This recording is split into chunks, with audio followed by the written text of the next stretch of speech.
resettlement, restoration of livelihood, and the reconstruction of damaged infrastructure in the medium term post-disaster period. Mr. Speaker, NADMO partner agencies such as the following to carry out its exercise: the Ghana Armed Forces, the Ghana National Fire Service, the Ghana Water Company, the Ghana Hydrological Authority, Ghana Police, National Ambulance, and the Ghana Meteorological Agency. Mr. Speaker, the contingency plan serves as a measure put in place by government, spearheaded by NADMO, to prevent flooding and minimize its impact in the event that it occurs. It also saves life and property, as well as provide relief with the focus on the vulnerable, such as women, children, and physically challenged, and the elderly. Mr. Speaker, the Ghana National Fire Service has also taken initiative to carry out public education on flood safety, flood risk, and emergency contact on social media and through community outreach activities. The service has also conducted flood risk assessment in all the 16 regions, Ghana's National Fire Service regional commands. The assessment cited 86 fuel and gas stations nationwide identified as flood prone. The risk assessment findings has been shared with NADMO for proactive measures. Challenges, Mr. Speaker. Despite the measures put in place to prevent or mitigate incidents of flooding nationwide, bureaucratic bottlenecks that delay funding for procurement and deployment of assets, limited financial resources that suffer implementation of contingency plan, poor road network, and inaccessible disaster sites, inadequate skilled staff to ensure effective coordination, lack of tool and skilled labor to create a reliable and centralized database for credible information, communication network failure, and poor internet access during emergency, inadequate fire tender. The few are currently performing market patrol duties. Mr. Speaker, and lastly, insufficient equipment like fair water pumps to pump out water from homes, hospitals, schools, etc. during flooding, ladders, life jackets, rope and lines, and harnesses to carry out 24-hour patrol in flood-prone areas. Mr. Speaker, the state of the affairs in NADMO. Mr. Speaker, the challenges are enormous. And like we said, since March 2025, we have put in the measures to make sure that we procure the necessary equipment and logistics to staff the warehouses of NADMO so that we'll be able to deal with these disasters when they occur.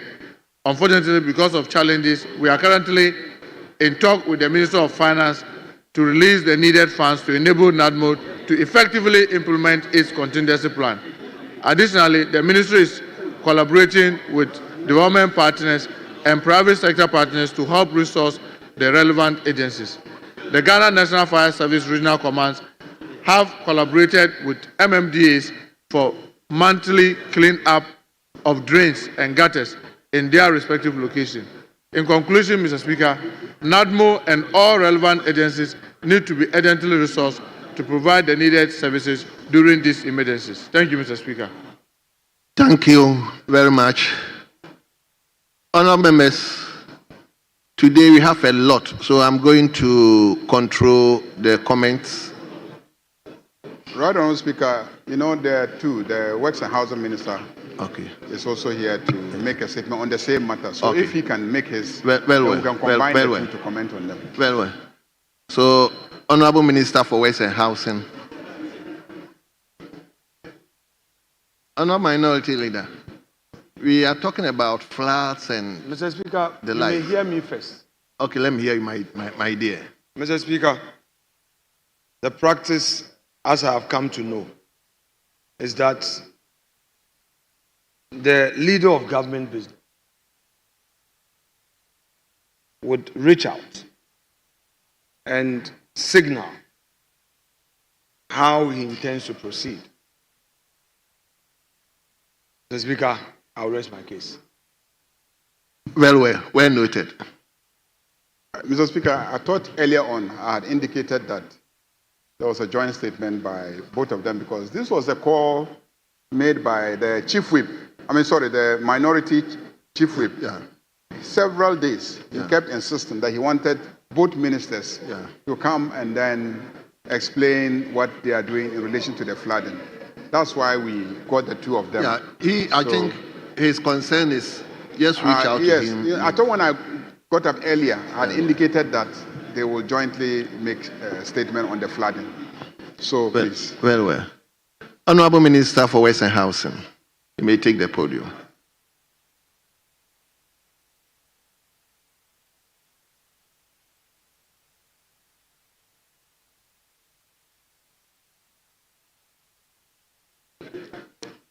Mr. Speaker, I thank you for the opportunity to address the August House on an issue of growing national concern. The recent flooding incidents across multiple regions have once again highlighted our shared vulnerability to natural disasters, especially those aggravated by human-induced factors. Mr. Speaker, before proceeding, allow me to express on behalf of the government and the ministry our solidarity with all persons who have been displaced, injured, or have suffered damage to their properties. These are not mere statistics. They are fellow citizens whose lives and livelihoods have been disrupted. We stand with them in these difficult times and remain committed to supporting their recovery and building their resilience. Mr. Speaker, flooding remains one of the most persistent and destructive natural hazards confronting Ghana, often resulting in the loss of lives, displacement of families, destruction of infrastructure, and disruption to the economy. Flooding in Ghana has been a cyclical phenomenon, with a significant event recorded in urban and peri-urban areas, particularly in Accra, Kumasi, Sekondi, Takoradi, parts of the northern region, Volta, and western regions. Since the 1960s, major floods have occurred, but the frequency and severity have increased, particularly since the early 2000s.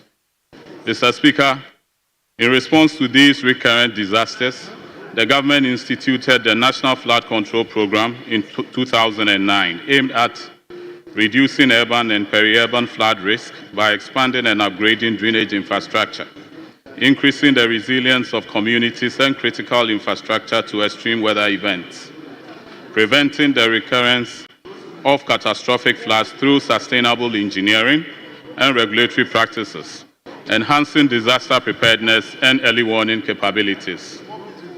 The Ghana Hydrological Authority, NADMO, MMDAs have since worked together under this framework to manage flood risk. Despite these efforts, enforcement challenges, rapid urbanization, encroachment on waterways, climate change-induced extreme weather patterns have continued to retard progress. Mr. Speaker, the 2025 rainy season has once again brought significant devastation. Recent flood events have affected multiple regions, including Greater Accra, that is New Legon, Ofankor, Asheye, Lakeside, Community 25, Teshi, Pantan, some parts of Kaswa, among others. In Ashanti region also, Abuabo, Pelele, Asawase, Amekom, Airport, Roundabout, Kwadasu, Shumase, among others. Western region also, Disco, Kwesimintim, Enchi, and others. Northern region, Gumani, Tamale Metropolis, and others. Volta region, Japon, Sokode, Mepe, and others. Mr. Speaker, the floods were triggered by intense rainfall, in some cases exceeding historical averages. Our technical assessments revealed these were compounded by human activities such as unregulated construction of floodplains and buffer zones, choked and underseized drains, encroachment on wetlands and watercourses, poor waste disposal practices, road construction debris obstructing drainage channels, among others. Mr. Speaker, the rainfall event of 18th May 2025 particularly affected the Greater Accra metropolitan area, severely impacting both low and high density areas. In response, my ministry led a multi-agency reconnaissance mission to assess the map out high-risk flood corridors and propose engineering and policy interventions. Key sites assessed include Kokrobite Estuary, Ofanko Barrier, Hachop, Atomic Drain, Adenta, Asheye, Frafraha, New Legon Corridor, and Sakumono, Densu, and other catchments. The team discovered extensive illegal settlements, silted estuaries, blocked culverts, unauthorized structures within waterways, undermining drainage systems and public safety.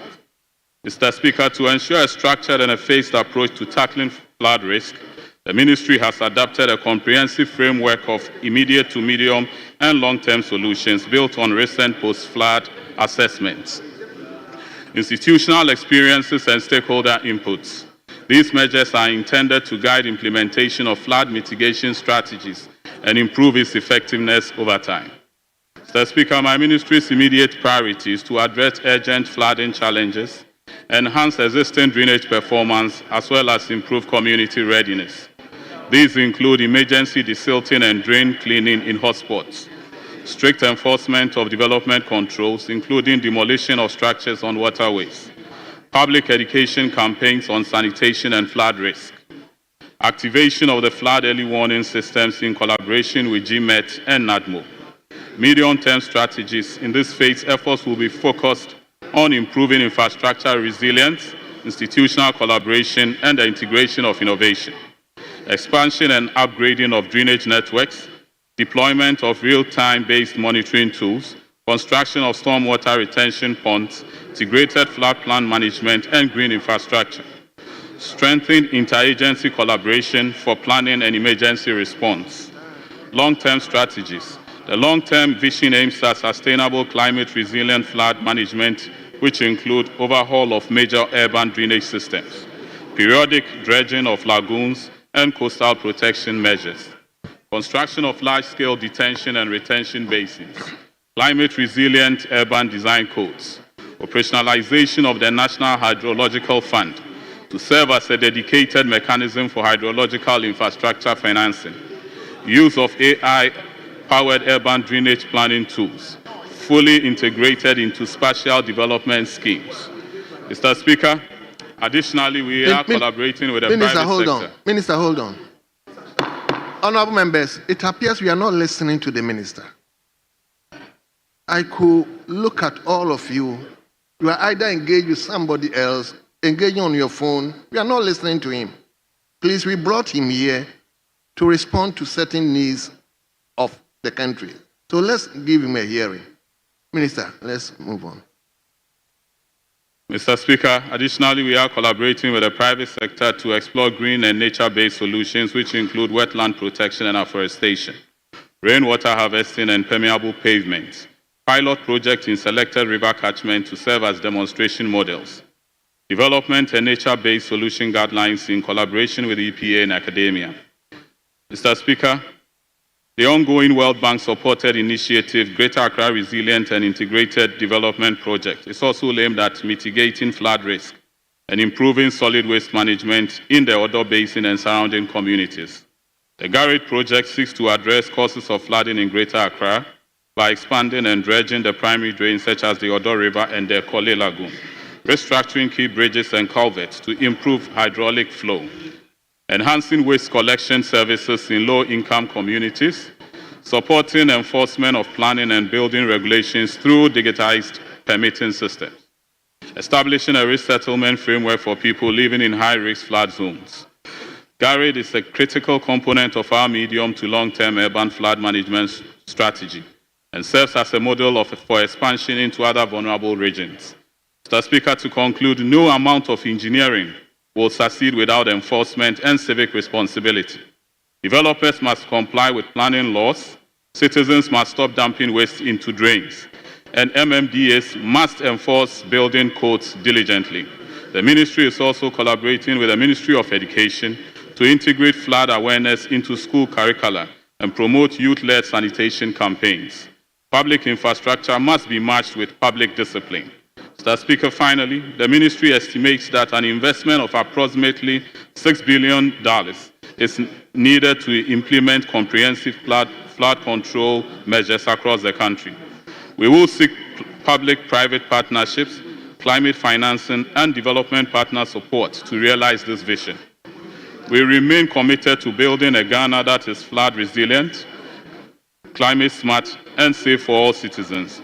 With the support of Parliament, stakeholders, and the public, We can turn this crisis into an opportunity to build sustainable, inclusive infrastructure and protect our environment.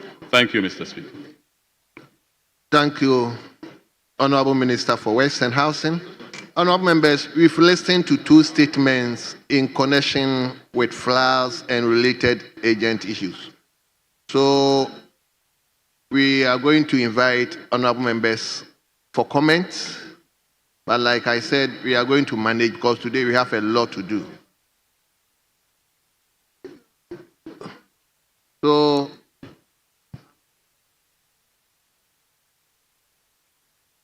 yes, former NADMO Director General, Honorable Member for Afuano North. Thank you very much, Mr. Speaker. Mr. Speaker, I'm happy the two ministers are here, both Works and Housing and Interior. Mr. Speaker, first of all, I want to talk about the availability of funds to NADMO and other operational duties. Mr. Speaker, this House passed a law of 3% common fund to be given to NADMO for its operational duties. And with this, I am not talking for only one government or successive governments. The availability of funds to National Disaster Management Organization is a big problem. The 3% sometimes in the whole year, NADMO will not receive a penny. Honorable Prempe, 3% of what? District Assembly's common fund allocation to National Disaster Management. So the money that is ferried to the District Assembly, 3%. 3% of the total amount to the District Assembly must go to NADMO. And sometimes NADMO doesn't receive even a penny in a whole year. And that is a sort of worry. When there's a disaster, NADMO must lead as a coordinating agency to coordinate all agencies to do search and rescue, need assessments, among other things. But in the process of doing need assessment and search and rescue, NADMO must move there with relief items, among other things. But here we are. I don't know whether the minister is here to talk about it. You can go to NADMO now and it is possible there will be no relief items at the warehouse. Sometimes, all government, we wait until there's a disaster before finance will release money for NADMO to go and buy relief items. So at the time, they will be moving in to do the search and rescue and need assessment. What would they send to the people? And it becomes a problem. So, Mr. Speaker, I think the government should look at providing financial support to NADMO now. The rains are not done with us yet. We are in June. July, the rains will continue. Today, with the climate change adaptation, you cannot even determine whether it is only June, July that we will experience the rains. And like the Works and Housing Minister was saying, I think we must do a lot of dredging. By August, September, the Sonabe Authority in Burkina Faso will spill the Bagre Dam also. And that comes with a lot of issues. Mr. Speaker, areas like Yagaba, Kubori, Pasingpe, among other areas around the Polugu Dam will experience heavy flooding. And Mr. Speaker, by this time, we should have been doing dredging there. So government should find money for Works and Housing Ministry to start doing dredging at those places before the Bagre Dam spillage is also done. Mr. Speaker, the district assemblies, the development authorities, the physical development authorities at the various district assemblies must crack the whip. It is time we need to empower the district assemblies to make sure the approval processes of buildings in the various MMDCAs are looked at. People are building everywhere. All waterways, people are filling waterways, building filling stations and other things. And that is part of the course. When I was in the office, I did something. You should not say when you were in the office. Honorable, address me, don't listen to them. Mr. Speaker, we have one country. We have one country called Ghana. Honorable members, please. When somebody was in office, he did something. You come and you must also continue. He has an expertise and he's giving out some very critical information. We need to listen. It's not a question that when he was there, what did he do? Please. I don't think that is proper. Mr. Speaker, we are talking about disaster management. Yes. When disaster strikes, it doesn't know your political background, your tribe or religion. It knows about you as a Ghanaian. Disaster doesn't do politics or tribal. And therefore, let us look at solving our disaster problem with no political eyes. We shouldn't say when you were in the office, what did you do? We did something, but we must continue. That is what I'm talking about. Nobody knows when a disaster will befall you.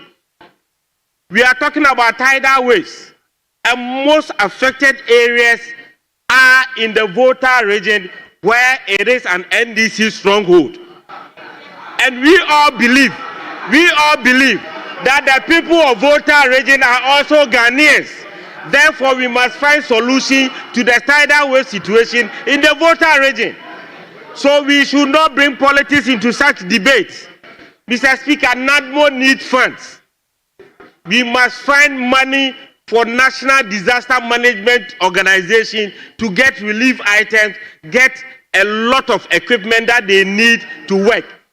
When the previous government assumed responsibility, NADMO had no vehicle that was less than 10 years. But the previous government bought 65 new pickups for NADMO.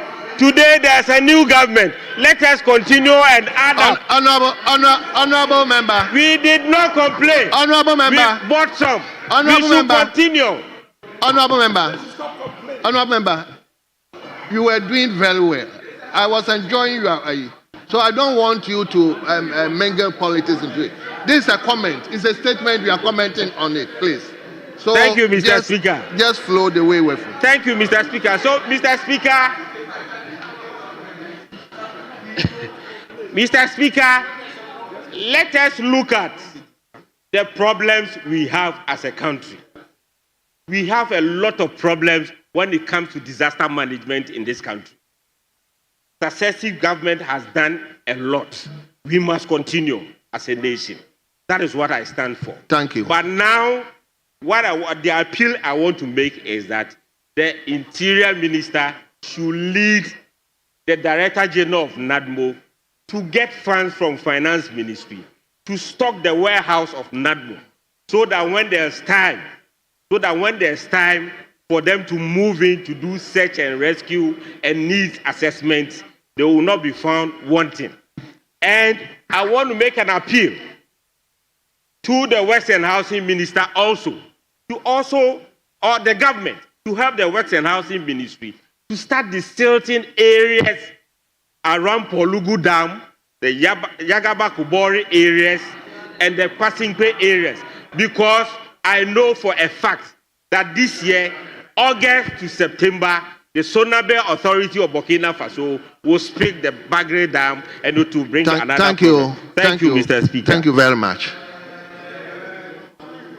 Yes, Honorable James Agaga. Thank you, Mr. Speaker, for the opportunity. Mr. Speaker, I have listened to my good friend, my brother, the former Director General of the National Disaster Management Organization. He makes quite a number of interesting points. First of all, he says, under his watch... Honorable member, my plea is to address the issues that confront all of us, upon which we brought the ministers here. So I don't think just responding to a member who has made this comment is a... Mr. Speaker, I'm guided. But, Mr. Speaker, the point he made flows directly from the minister's statement. Very well. So I want to humbly ask for your leave and build on that point. And the point he made, Mr. Speaker, was that throughout the period that the previous administration was in government, very old rickety vehicles were bequeathed to the administration under which he served as Director General of the National Disaster Management Organization. And this flows directly from the minister's statement. Because listening to the minister, Mr. Speaker, he spoke about the lack of resources as one of the challenges which hampers the ability of NADMO to deliver effectively on its mandate. But, Mr. Speaker, what the former Director General forgot to add is that it was under the watch of an NDC government that the Enabling Act, the act NADMO derives its authority and powers from, was re-enacted in 2016. Conscious efforts were made, Mr. Speaker, by this House, by the government of the day, which has come back to power, to establish a disaster management fund to ensure that the perennial challenges that NADMO is usually faced with are resolved once and for all. Mr. Speaker, I, as ranking member at the time, summoned the Minister for the Interior here on numerous occasions and questioned him about why they were refusing and failing to implement the disaster management fund. Finally, they listened to us, they listened to conscience, good conscience, and started with the implementation. For the first time and the only time, Mr. Speaker, an amount of 21 million Ghana cedis was released into the NADMO fund. Out of the 21 million cedis, Mr. Speaker, my good friend and brother and NADMO was able to procure the vehicles he's now referring to. So, but for the intervention of my government, our government, they wouldn't have had money to procure those vehicles in the first place. Yes. And so, Mr. Speaker, my prayer is that now we are back to square one. There is a new government, there is an act of parliament which clearly creates a disaster management fund. Let the Minister for Finance prioritize the work of NADMO and release monies. These are statutory funds. 3% of the common fund is supposed to be paid into the disaster management fund. It's a statutory issue. So my prayer is that the new finance minister would comply with the issue and ensure that the funds are released into the disaster management fund so that the issues to do with flooding, dredging, etc., can be dealt with once and for all. I thank you for the opportunity, Mr. Speaker. Thank you very much. Honorable members, I'll plead with you.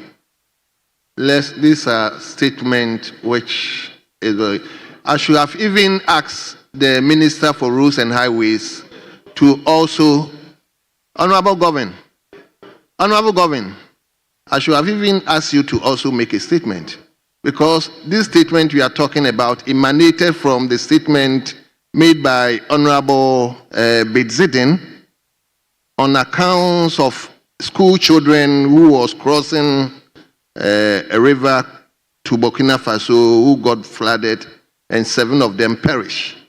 It was during this comment that brought all these things. So your invitation was also there to at least address that bridge of that big river. Is it White Water?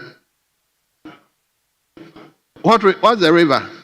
The Black Volta at Deeper, between Bole and then that's stretching from Chache, Bole towards Laura side, the Black Volta River. That feeds the Bui Dam.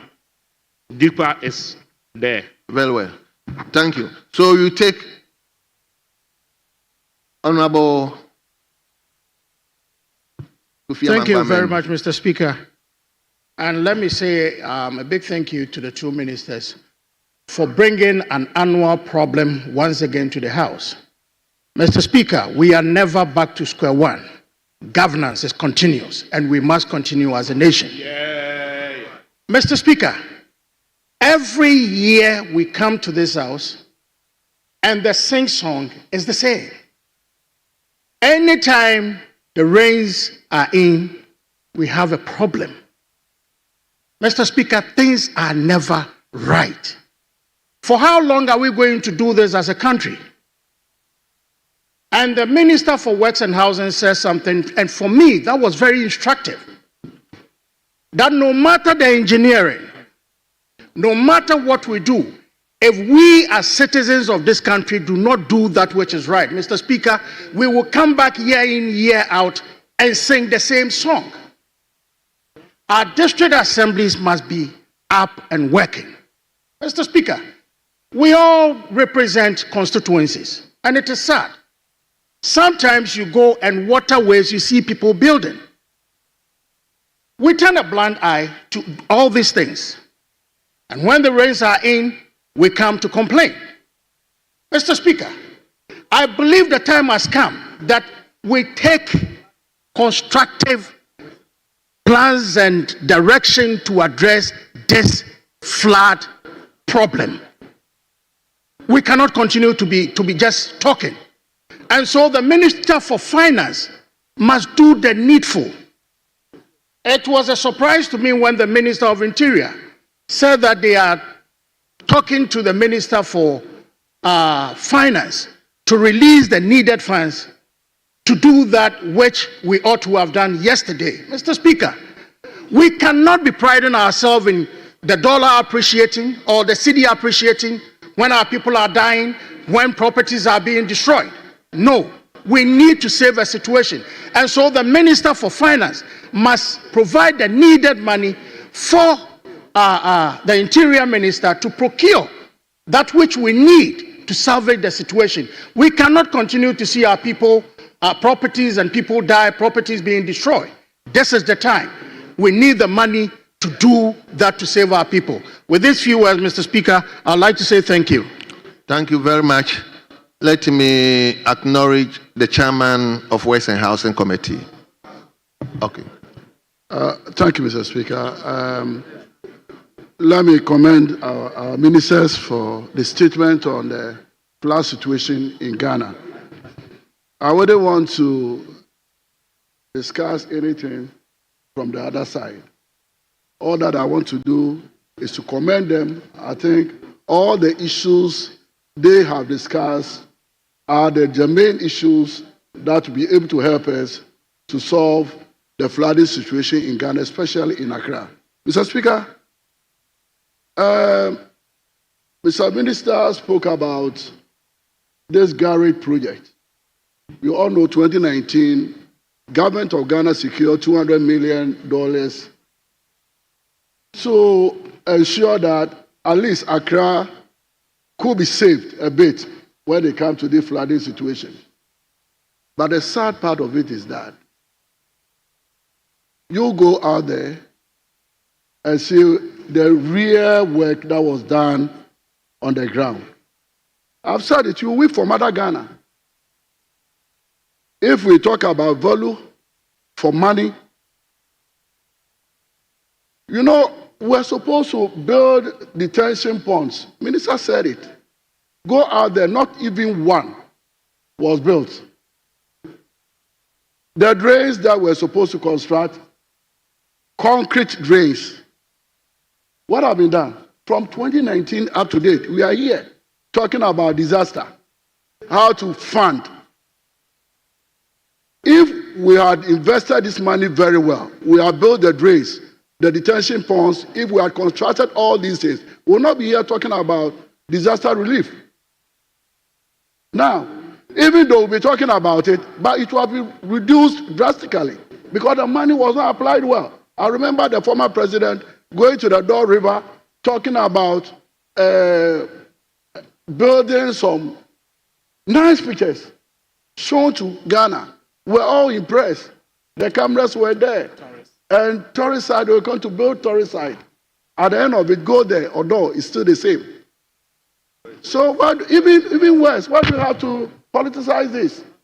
When it rains, we all suffer as a result of that. So for now, we need to look for money to construct the drains, the retention ponds, and we need to look into it. Because of money that were advanced to contractors for over 1 year, $2 million have been given to a contractor, you are not even moved to site. Yes.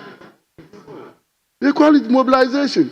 The contractor is unable to move to site because they are not paid compensation to people to move out of the places that they are. So how come they pay the money to them? And we're here discussing this. We are not ashamed of what we did.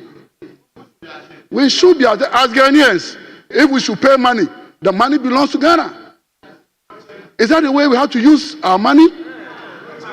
$200 million, but go to the side there. We have absolutely nothing to show. And we have the minister here, and we are talking about disbursement because we have not spent money or not move and that. It's very important, but that's not the solution to the problem. Once we have money and want to solve problems, let's use the money so that Ghanaians will benefit from the money that we contracted. So, Mr. Speaker, let me commend the minister, but we need to learn from what has happened previously, that any money that will be secured from government for any project, we need to have value for money. Thank you, Mr. Speaker.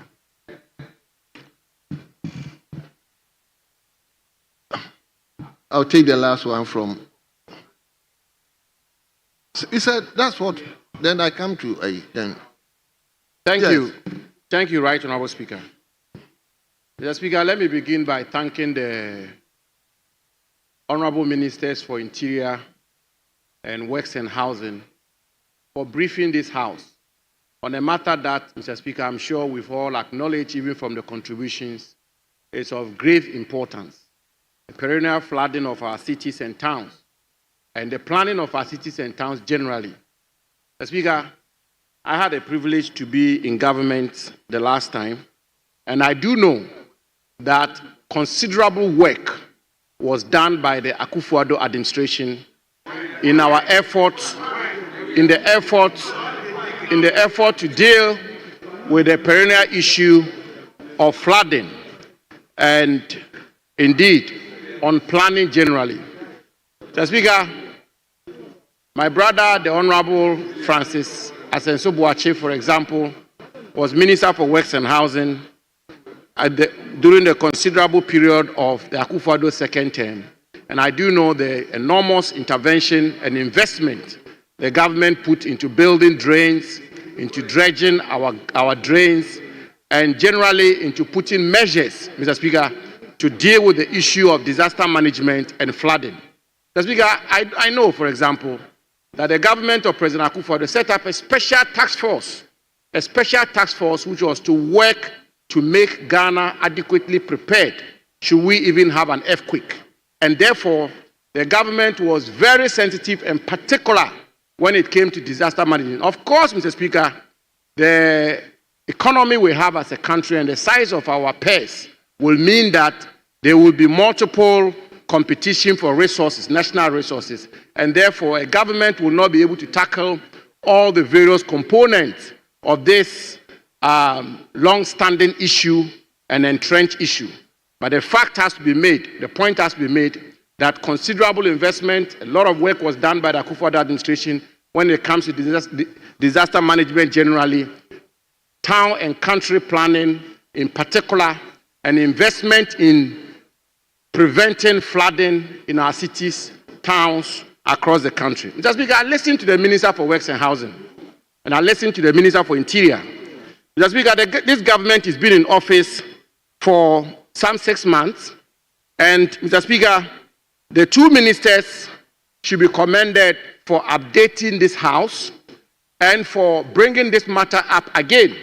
Mr. Speaker, I was very attentive. I wanted to hear what the government has done so far and what the government intends to do in the short, medium to long term in building on what successive governments have done in the past in respect of town and country planning, disaster management, and flooding. Mr. Speaker, look, we can give updates, we can give presentations, we can underscore the problem, we can blame previous government, we can throw figures about, we can even misrepresent the facts. But Mr. Speaker, the only way Accra will be safe from flooding, the only way our country will be prepared for disaster management is for a government to get to work, for government to take action, for the government to have a plan. The government must have done something so far in these 6 months. The government must have a program to dealing with this matter. Mr. Speaker, I'm afraid our friends from the other side, the talk is becoming too much. Honorable, the talk is becoming too much. And Mr. Speaker, just as I wind up, Mr. Speaker, the contributions that have been made, most of the contributions have been useful. But I want to conclude by saying we can only deal with flooding in our country, we can have a robust disaster management program when we have a plan, when we get to work. The Akufo-Addo government had a plan. The Akufo-Addo government contributed this bit. And Mr. Speaker, thank you. We respectfully call on them to limit the talking and get to work. It's important they get to work. Thank you, Mr. Speaker. Thank you. Okay, I'll give you the last slot. Elmina. Thank you very much, Mr. Speaker. We've gotten 3 here. This is the 3rd one, and that's it. Thank you very much, Mr. Speaker. It is sad to hear from the other side them asking us what this government is doing. Go to NADMO and look for yourself. The building is falling apart. What did you do the last 8 years to at least even hold the building up? Go there and it looks like somebody's garage. Several broken down cars, vehicles. What did you do?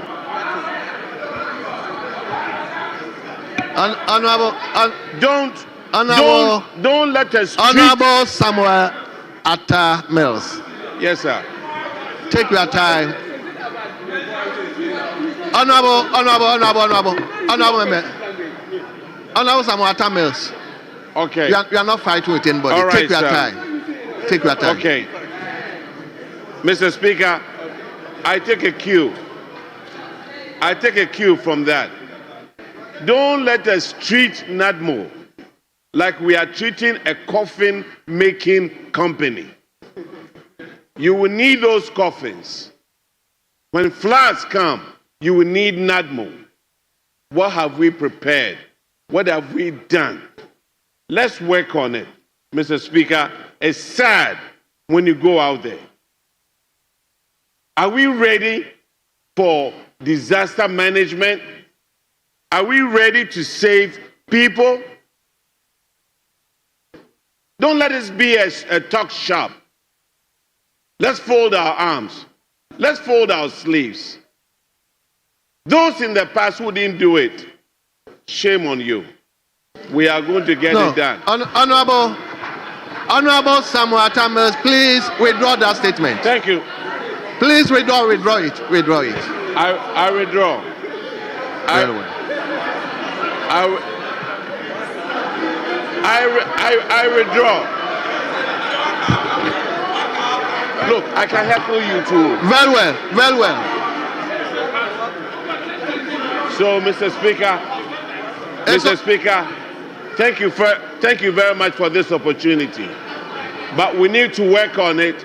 We are going to work on it, and we'll make sure that it happens. Thank you. Mr. Speaker, I understand that you said he should withdraw the word, which he has honorably done. But it should be expunged from our record. Mr. Speaker, kindly make that directive. And it is not these words that will make him to be part of the remaining 4 ministers. If you will be part of the 4 remaining ministers, you will be part of it, but not these words. You are my friend. I want you to be part of the 4 remaining ministers, but not this kind of words. Honorable Deputy Minority Leader, Minority Whip, I take you, table, kindly expunge that statement from the records. That's shameful, is a shameful. Please expunge it. He has withdrawn, and I've asked that is expunged. Please, please, please, please. Yes, leader.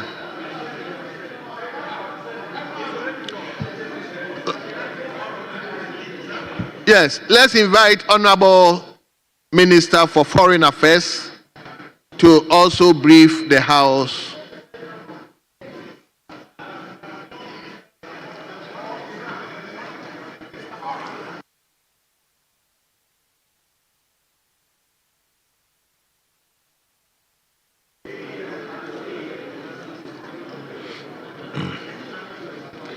Well, Right Honourable Speaker, I have the honor to present to Parliament a comprehensive update on the recent developments regarding Ghana's diplomatic mission in Washington, D.C., United States of America.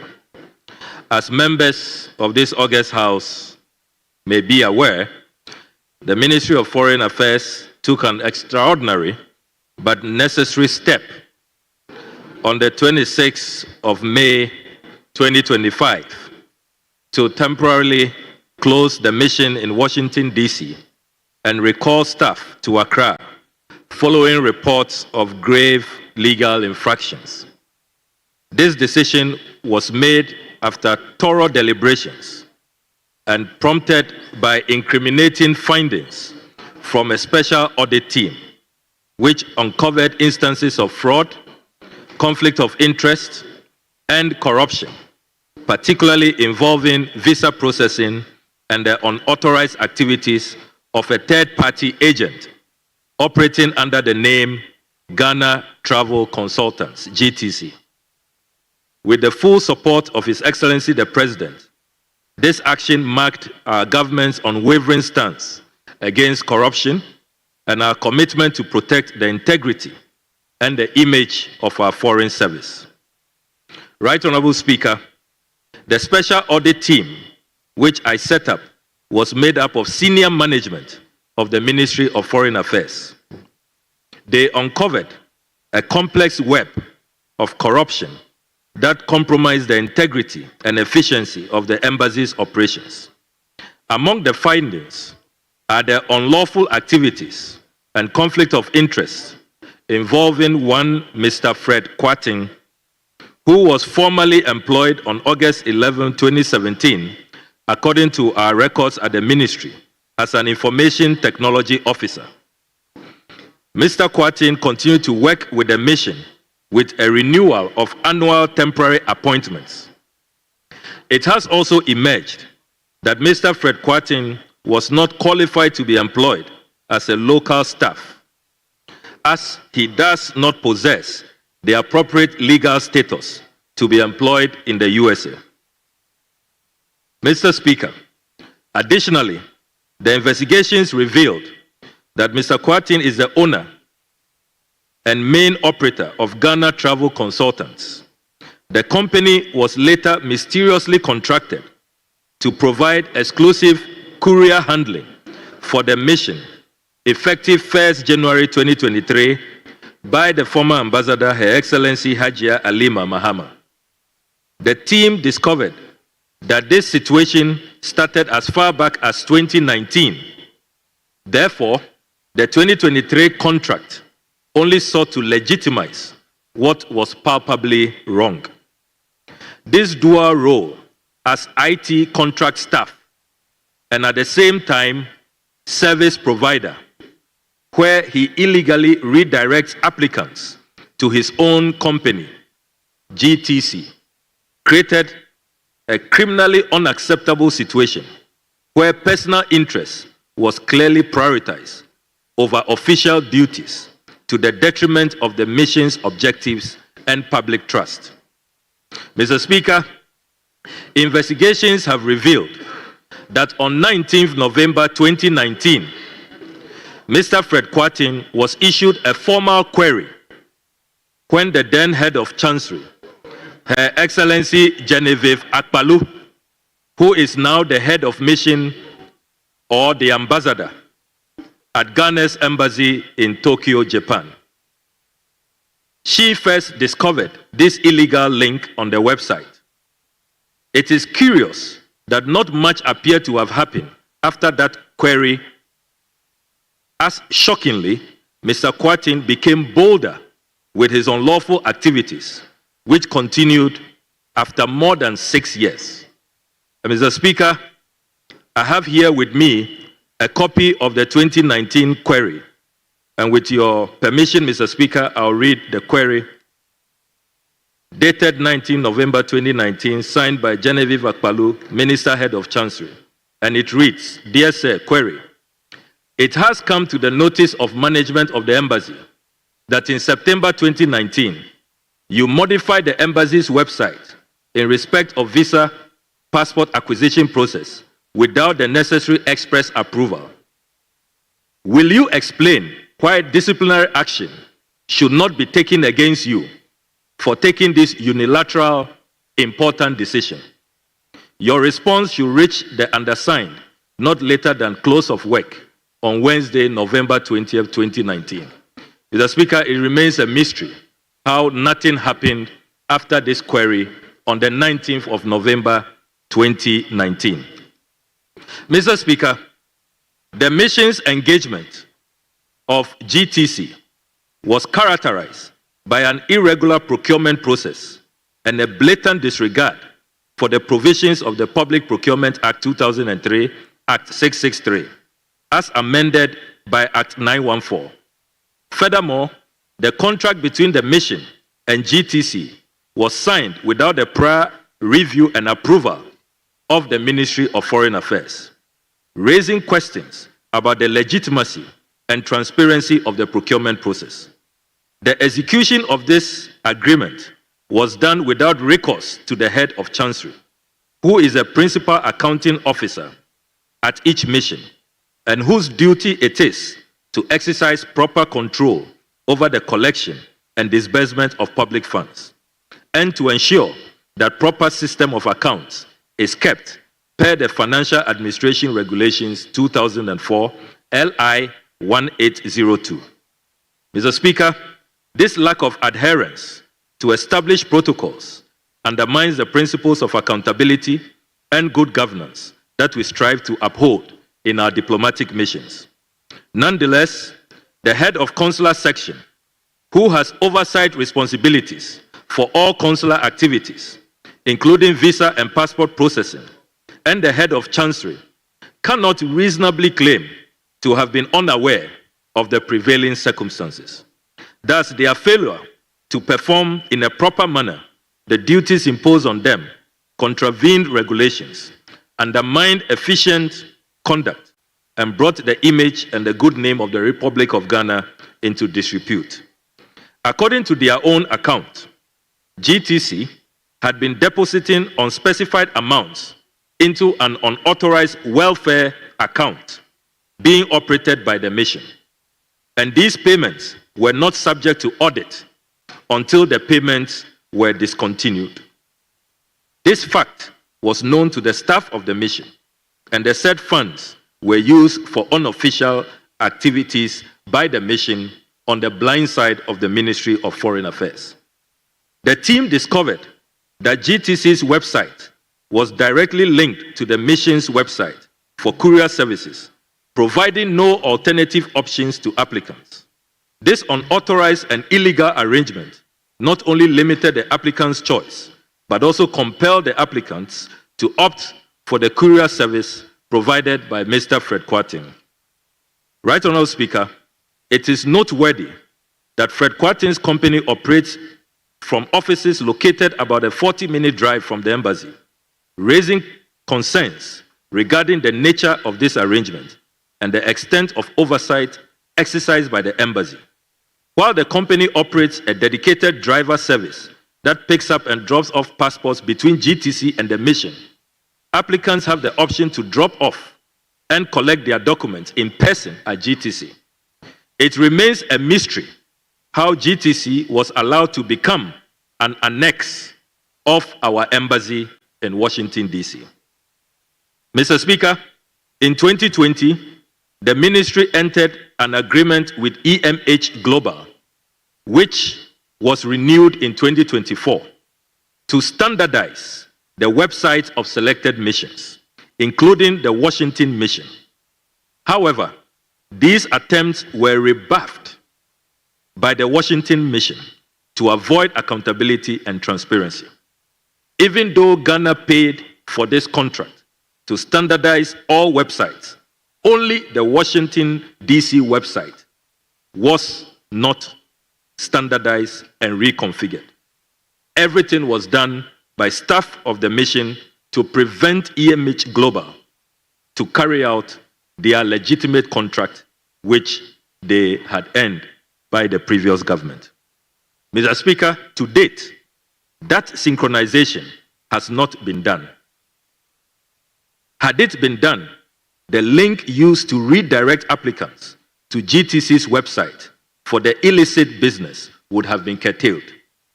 It cannot, therefore, be justifiably claimed that this action was executed at the mission by a lone wolf at the lower echelons of the mission's hierarchy. Mr. Speaker, you will agree with me that all service-related revenue must be managed in accordance with the Public Financial Management Act 2016, Act 921, and establish ministry protocols under the Fees and Charges Miscellaneous Provisions Act 2022, Act 1080, which was passed by this esteemed House. Following the COVID-19 pandemic, the mission adopted a full online mailing system for visa and passport dispatch. Again, this was managed by Mr. Fred Kwarteng. Under this arrangement, applicants were offered delivery options via FedEx and USPS, for which they were charged a whopping $29.75 United States dollars each.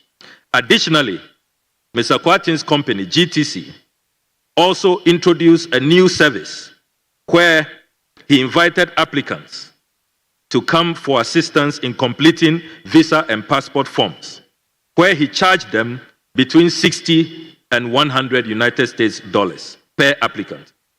Mr. Speaker, it will interest you to know that 99% of all applicants utilize the services of GTC, meaning 99% of all applicants paid an extra, unauthorized, illegal, a figure not approved by this House under our fees and charges law, between $29 and $100. Mr. Speaker, investigations conducted by the top management of our ministry reveals that GTC dispatched between 150 to 350 visas and passports daily. Therefore, on average, about 250 visas and passports were dispatched daily by GTC. Right, Honourable Speaker, this implies that yearly GTC dispatched approximately 62,500 visas and passports. Mr. Fred Kwarteng was therefore raking an estimated $1,859,375 United States dollars annually for courier services alone. Mr. Speaker, you can comprehend the substantial sum he earns annually after adding fees for assisting applicants in completing their visa and passport forms, for which he charged between $60 and $100. By conservative analysis, Mr. Fred Kwarteng made about $4.8 million annually from his unlawful enterprise. Mr. Speaker, it is important to emphasize that there was no share, there was no revenue sharing arrangement with the ministry. The Ministry of Foreign Affairs had no share. This $4.8 million was controlled totally by Mr. Fred Kwarteng. Mr. Speaker, given that these are funds that were derived, Mr. Speaker, given that these are funds that were derived from unauthorized operations, it has become imperative to invite the Economic and Organized Crime Office and the Attorney General to investigate, trace the proceeds, and prosecute Mr. Fred Kwarteng and his collaborators as instructed by Minister, President Mahama. Minister, this we have promptly done. Minister, just hold on. Is there a point of order? Mr. Speaker, let me apologize to the minister for interrupting him. But I have a copy of the statement he distributed to us. And I've been following him. It seems the minister is reading a different statement from what we have. Because in the statement I have, Mr. Speaker, page 4. Page 4. Hold on. He says the person raked in an estimated $1.8 million. But the minister is saying $4 million. So I want us to reconcile that. I have a different statement. Honorable Abujinapo, just about a year ago, you used to be here. Yes. And as a minister... Yeah. No, what I have is different. The statement I have... Mr. Speaker, I just want to be sure we're on the same page with the minister. Statement that was distributed is different from the statement the minister is being is reading to us. That's my issue. It's okay.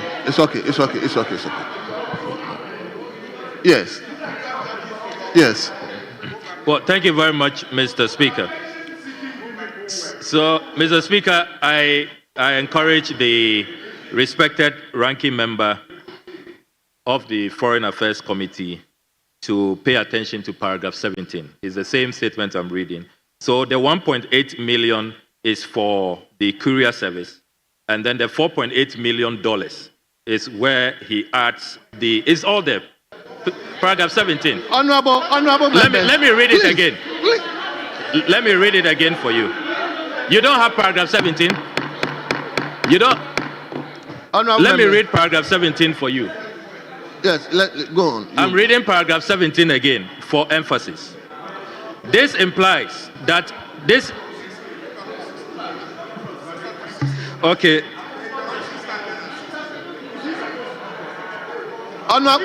Honorable Minister, go ahead. So, my leader wants me to read from paragraph 16. So, Right Honourable Speaker, for emphasis, going back to paragraph 16. Following the COVID-19 pandemic, the mission adopted a fully online mailing system for visa and passport dispatch, managed by Fred Quartin. Under this arrangement, applicants were offered delivery options via FedEx and USPS, for which they were charged a whopping $29.75 United States dollars. Additionally, GTC also aids applicants in completing visa and passport forms for a fee between 60 and 100 United States dollars per applicant. Mr. Speaker, it will interest you to know that 99% of all applicants utilize the services of GTC, meaning 99% of all applicants paid the extra $29.75, which was not approved by this House. Investigations reveal that GTC dispatched between 150 to 350 visas and passports daily. Therefore, on average, about 250 visas and passports were dispatched daily by GTC.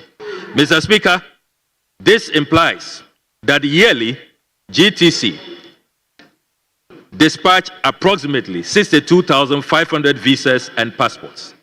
Mr. Fred Quartin has therefore been raking in an estimated $1,859,375 United States dollars annually for courier services alone. That is for courier services alone. Therefore, Mr. Speaker, you can comprehend. Honorable, hold on. Yes, leader. Mr. Speaker, I rise under Order 91-2A. And Mr. Speaker, it reads that a Minister of State may make a statement of government policy, and the statement shall be limited to facts. Mr. Speaker, it should be limited to facts which are necessary to be made known to the House. Mr. Speaker, based on the statement he's saying and the figures he's quoting, it is his own assumption. They are not facts. They are not facts. They are not facts. Honorable leader. No, they are not facts. Honorable leader. So, Mr. No. How will you know that it's not a fact? Mr. Speaker, the minister is making his statement based on assumption, and assumptions are not facts. Yes, I have a copy of the statement. He's assuming. Oh, these are not facts, Mr. Speaker. The minister must limit himself to facts. And what he's saying is not facts. Honorable Habib, you are a leader. That is why I gave you that opportunity. But how can you say that the minister's figures he's turning out are not facts? Mr. Speaker, if you read the minister's statement, Who gave you that statement? No, yes, I have a copy of the statement. I have it here. Mr. Speaker, the minister is not being factual because all the figures he's giving is based on assumption. It's based on assumption. Very well. You said that. Yes. Leader. Mr. Speaker. Mr. Speaker. I don't know. What? Mr. Speaker. Mr. Speaker. Mr. Speaker. Please. Honorable, please. Yes, leader, let's hear you. Mr. Speaker, let's take the work we do here seriously. Let's take the work we do here seriously. We are here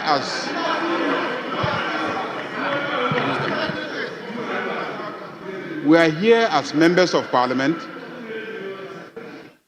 to hold the executive accountable. We have a right to demand that members of the executive, specifically ministers, are brought to this House to brief us on certain matters. Mr. Speaker,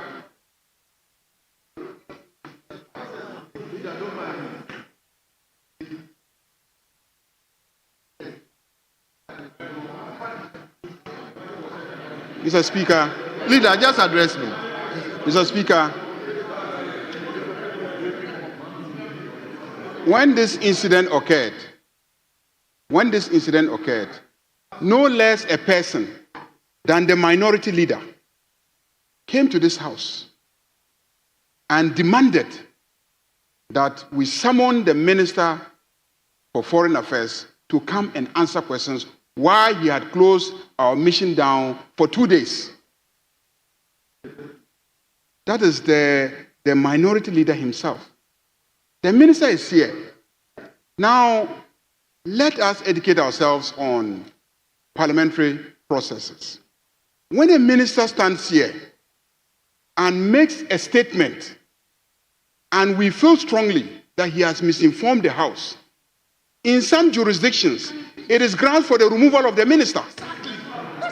In some jurisdictions, in the UK, it is basis for the minister to be impeached by the House. So when a minister comes and is making a statement, let's listen to him. When we finish and we have issues about certain factual statements made by the minister, we can then take the minister on. That's what we do. But when the minister is making the statement and then people in the front bench get up and then they interrupt the minister, this is not how we do it. If he makes a statement and mentions a figure, you have a right later on to go and investigate and interrogate those figures. You can come back to this House and demand that the minister be taken on because he has presented an inaccurate figure. The minister has no responsibility to give us copies of his statements. But he's been magnanimous and shared copies with us. But the fact that we are holding copies doesn't mean that we shouldn't listen to him. It is what he says here that is important, not what is in the statement. He can actually amend while speaking what is in the statement. He can amend it. If he himself notices that something is inaccurate in the written statement, he can, in delivery, amend it himself. What we will hold him by is what he says. So I plead with you. If you want the ministers to keep coming and answering our questions and making statements when we summon them, let's accord them the opportunity to do so. Leader, thank you. Honorable Minister, please continue.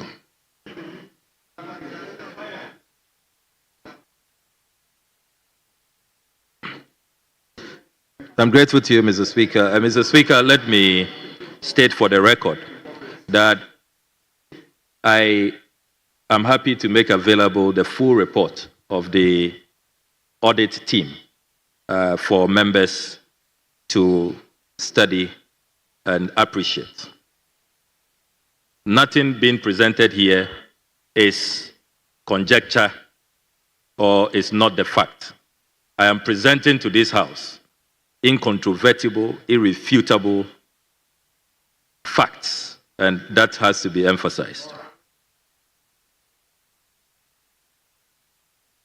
Mr. Speaker, I take paragraph 17 again. Therefore, Mr. Speaker, you can comprehend that a substantial sum he earns annually, after adding fees for assisting applicants in completing their visa and passport forms, which, as I've emphasized, was an illegal enterprise, not approved under our Fees and Charges Act. By analysis made by the audit team, the fact-finding team, which is a team, as I've said earlier, made up of distinguished senior diplomats, management of the Ministry of Foreign Affairs.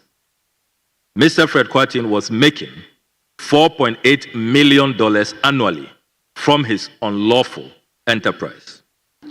It is important to emphasize that there was no share of this amount to the Ministry of Foreign Affairs. Given that these are funds that were derived from unauthorized operations, it has become imperative to invite the Economic and Organized Crime Office, EOCO, and the Attorney General to investigate, trace the proceeds, and prosecute Fred Kwarteng and his collaborators, as instructed by the President.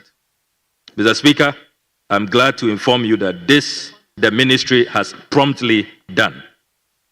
The investigation also revealed that the Auditor General's office had raised concerns about the embassy's operations and financial management some 2 years ago.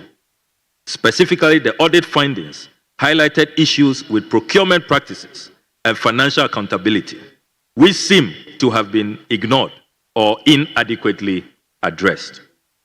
Right Honourable Speaker, the investigations revealed that Fred Kwarteng's company, GTC, was initially jointly owned with his ex-wife, which raises additional questions about the nature of their business relationship and potential conflict of interest. Admissions from Fred Kwarteng himself, when he met the audit finding team, as well as current and former staff of the embassy, confirm that he did not act alone in this matter. It appears that there may have been a network of individuals involved in this web of corruption, which underscores the need for thorough investigation and accountability. We must contemplate the motivation behind the creation of a system that benefits a few individuals at the bottom of the food chain at our diplomatic mission. Mr. Speaker, in light of these findings, and in accordance with the reset agenda, my ministry took the following decisive actions with the full blessing of President John Mahama. 1, the immediate dismissal of Mr. Fred Kwarteng. 2, the recall of all staff of the Ministry of Foreign Affairs posted to the Washington mission. 3, the swift dissolution of the embassy's IT department. 4, the suspension of all the embassy's locally recruited staff. 5, the Auditor General was promptly invited to conduct a forensic audit of all transactions. 6, the temporary closure of the embassy to finalize the restructuring and systems overhaul at the embassy. We also issued a press release informing the public of the impending reopening of the embassy 3 days after, that is on the 29th of May, 2025. Right Honourable Speaker, following the closure, I appointed the respected and distinguished Ambassador Mrs. Jane Gasu Aheto, who was the head of legal department until this recent appointment, as the acting head of mission and tasked her to lead a team of senior foreign service officers and personnel from the research department to Washington, D.C.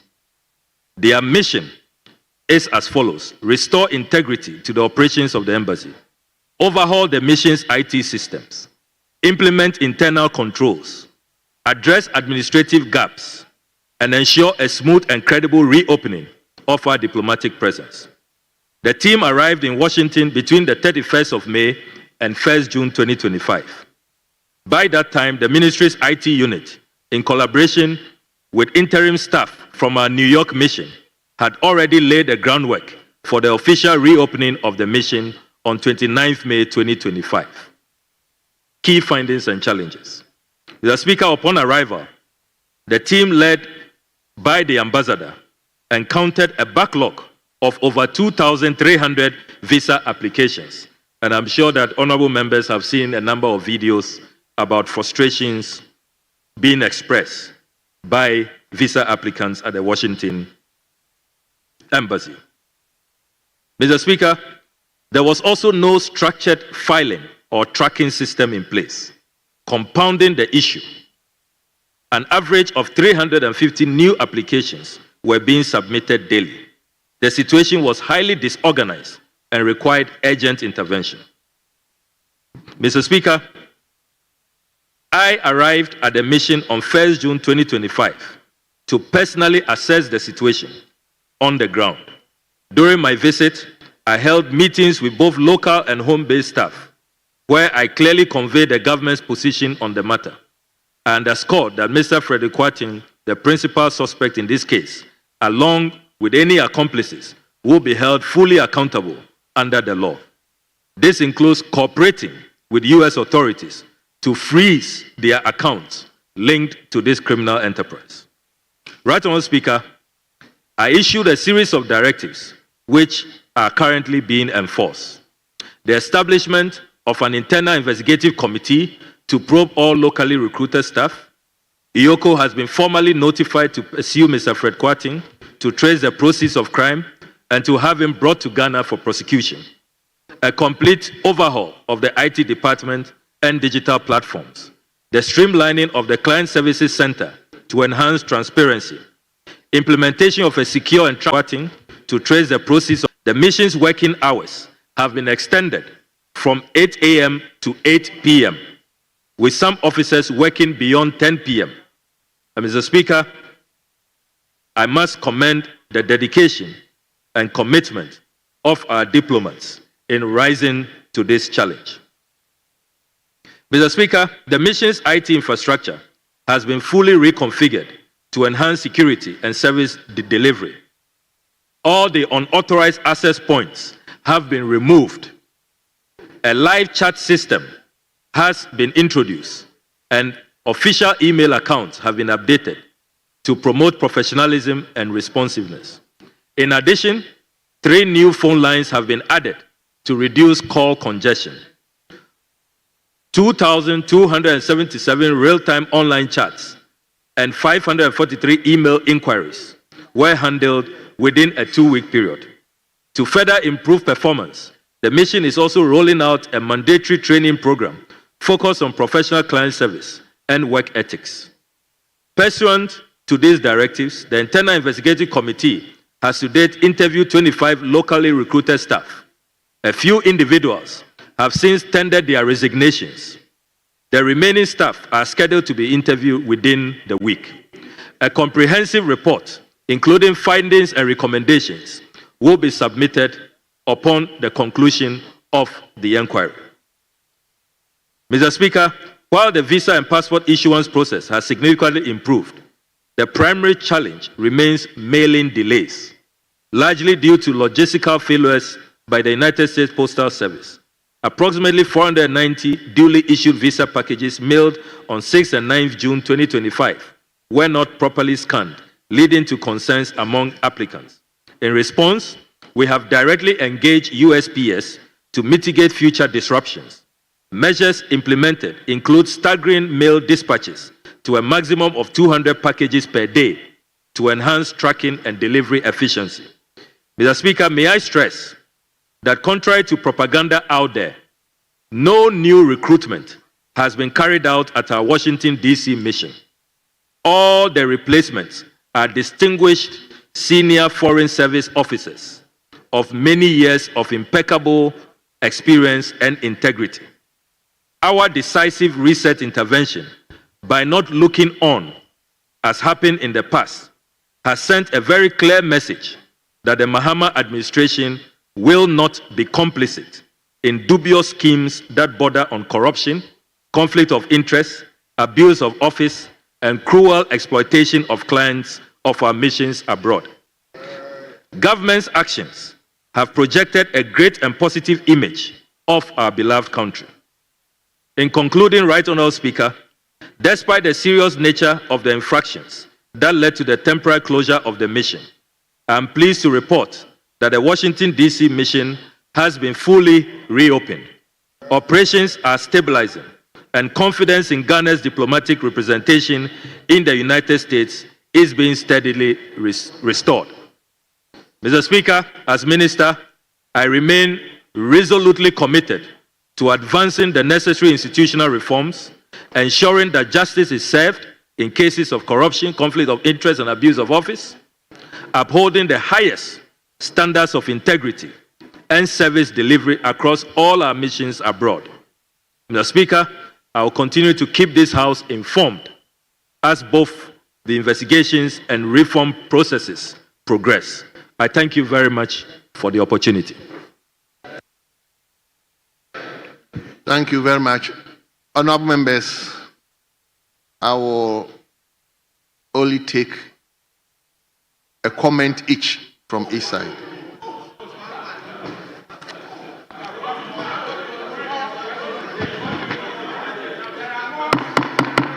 Honorable members, just go through the order paper. Take the order paper and just go through. So many questions, and some of the questions is even directed to the minister in connection of this particular issue. So just bear with me. I will take just one comment from each side, and I don't know if even leadership will see sense with me. I will ignore leadership as well. I'm taking one. If even you compromise with me, I will even skip leadership. Yes, Honorable Ranking. So I will take the ranking. Chairman, are you also talking? So I take the ranking and I take the chairman. Very well. Then I give opportunity to leadership. But please bear in mind, now I have to be straight on the orders. Please, 93.5, a member may comment on a statement for a period not exceeding 5 minutes, and the comment shall not provoke debate. I'm going to strictly adhere to that. I'm doing this because of so many business that we have to conduct. So, Honorable Samuel Bujenapo.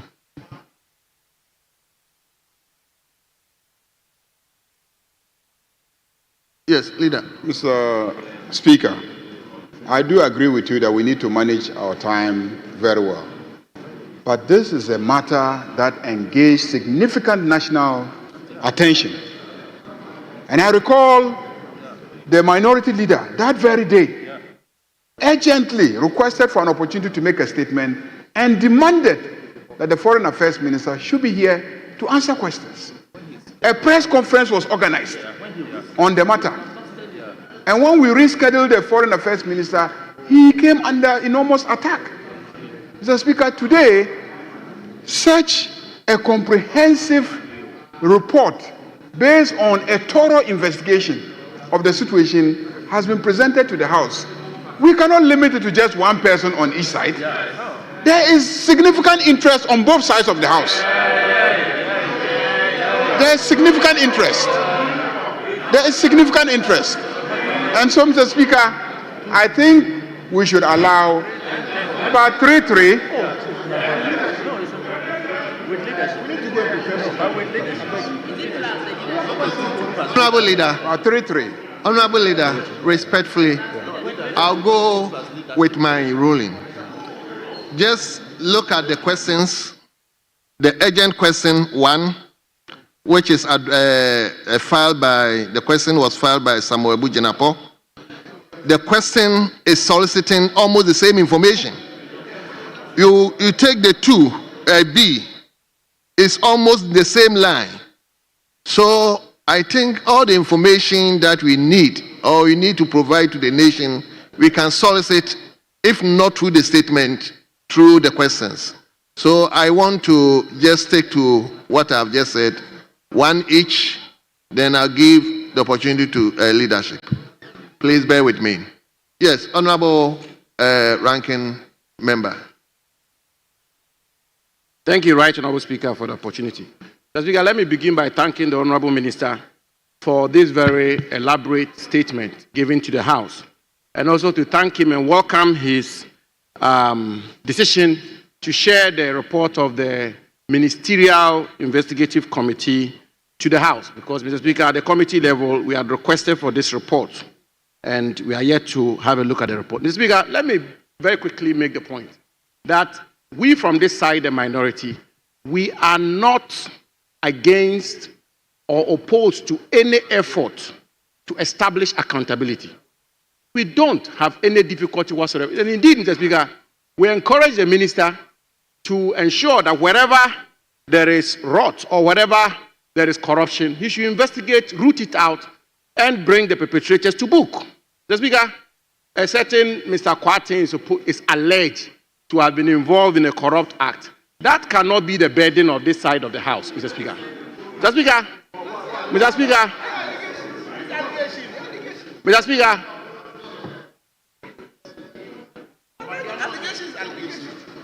Speaker, Mr. Speaker, I make this point. Mr. Speaker, I make this point because in a government machinery, even today in this government, you may have public servants, civil servants, officials in parts of the government machinery conducting themselves in a manner which is inappropriate. Those people, there should be investigations. If they are found out, they should be brought to book.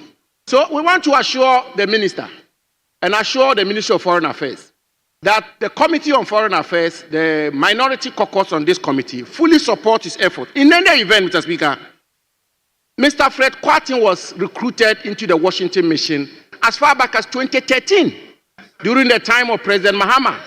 Mr. Speaker, the contract for which the minister is very unhappy about, Mr. Speaker, the first time Mr. Kwarteng was given a similar contract on temporary basis was in the year 2015.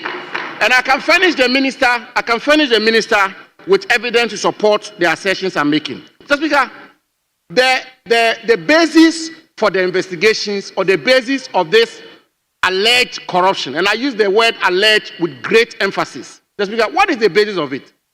The basis of it is, to simplify it, is that the mission in Washington is supposed to have gotten into a certain arrangement with Mr. Kwarteng's company because, according to the mission, there was some bureaucratic inertia in terms of transmitting visas and passport booklets to applicants. Mr. Speaker, the minister himself is attempting an effort like that here in Ghana, where he's employing courier services for the transmission of passports to applicants. Mr. Speaker, that is the basis for this alleged corruption. Simplicity. Mr. Speaker, as we speak today, there is an Indian company. Mr. Speaker, as we speak today, there is an Indian company called Premium. An Indian company called Premium, which is rendering the same services Mr. Kwarteng's company is supposed to have been rendering to the Washington mission, which has become the basis for this allegation of corruption. That company is still rendering the same service today. So therefore, Mr. Speaker, what is the point? The point I seek to make is that the foundation or the basis on which Mr. Kwarteng's company was contracted, Mr. Speaker, in and by itself, is not wrong. There is a company, an Indian company, rendering the same service today. Mr. Kwarteng's company was given a contract to render that same service on a temporary basis in 2015. Honorable Minister Okudzeto Ablakwa is making strenuous efforts in a welcome manner, commendably, to render the same service to Ghanaians here in Ghana. Mr. Speaker, thirdly, the quantum of money, the funds that are supposed to have been accrued to Mr. Kwarteng's company, assuming without admitting. Mr. Speaker, let me also put on record, those are not public funds. Those are funds which are supposed to have been paid to Mr. Kwarteng's company on the basis of this Washington mission's contract with him. And so let us be clear, the $1.8 million and the $4 million the minister alluded to, Mr. Speaker, are not funds out of public exchequer. These are amounts that the minister has put together, has estimated to be, Mr. Speaker, in conclusion, there's a final point I need to be. Mr. Speaker, so the difficulty the minority have had is the question whether or not the allegation for which reason the minister set up the committee of inquiry warranted the closure of the Washington mission. Mr. Speaker, let me refer you to the Vienna Convention on Diplomatic Relations, 1970. Mr. Speaker, it's very important. As the majority leader rightly said, this is a matter which has generated a lot of domestic and international interest. And I'm the ranking with the greatest respect. Mr. Speaker, if I may refer you to the Vienna Convention. The Vienna Convention set up copiously the steps that a country ought to take or to adhere to in closing down a mission. The first step, Mr. Speaker, step one, government decision must be at the highest level. There must be a notification to the host country. There must be coordination with the host country. Before the announcement and the reassignment of foreign service officers, Mr. Speaker, thank you. There must be, these steps have to be adhered to. And the point we made here, and if I may conclude on that, your point is made. That, Mr. Speaker, is that the procedure which was adopted, the procedure which was adopted to close down the Washington mission was one which is alien to public international law and is not consistent with the Vienna Convention. Thank you. And in 48 hours, the minister opened the mission, and that tells us that the decision was a rushed one. Thank you. We welcome the probe. We don't have a difficulty with the probe. But we will always insist that we should adhere to procedural propriety in terms of how we manage our foreign relations and foreign policy and the missions of our country. That is the position of this minority. I thank you, Mr. Speaker.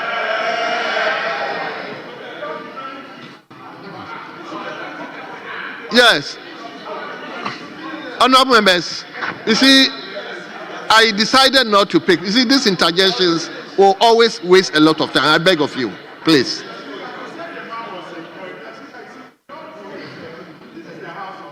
Records. The minister in briefing this house stated clearly that the gentleman was employed according to the records of the ministry in 2017. He, on the other hand, is telling this house that the gentleman was employed in 2013 without any evidence. Mr. Speaker, this is a house of records, and for us to make progress, it is important that these records are, these records are certain. It's as simple as that. He should lay it. He should just table it so that at least we can verify. It adds to the records of this house. Honorable Habib, well.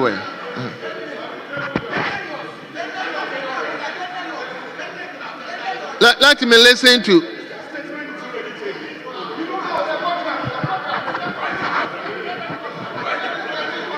Let me listen to Honorable Chairman for Foreign Affairs Committee. Mr. Speaker,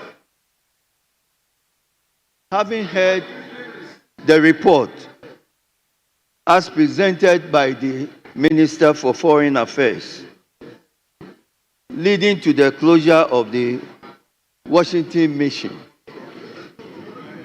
one has no doubt but to conclude that the minister did the right thing. The minister saw a route, rose to the occasion, took the necessary steps, and corrected the situation. Mr. Speaker, the country voted to reset this country. That's right. And when the people spoke, they spoke and gave the mandate to His Excellency John Dramani Mahama and his appointees to correct corrupt practices, whether in this country or abroad. And that is what the minister has done. The minister's report cannot be, no individual of this house should support this practice in any of our missions. Our students just left here. And if our children heard this report and we stand to defend it, please. Please. Why? If we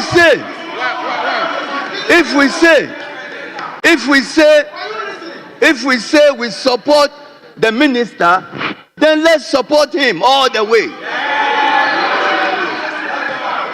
We cannot say we support the minister, turn around and question what he did. Please, that is not right. Ghanaians have voted to reset, and the minister is resetting the ministry. The committee supports him in the action to reset. Yes. So let us work together, because that is the mandate that Ghanaians have given us. I stand to encourage the minister that we should go all out. That is the mandate that's been given to us. We will work with the ministry to ensure that Ghana see better days in the future. With these few words, thank you, Mr. Speaker.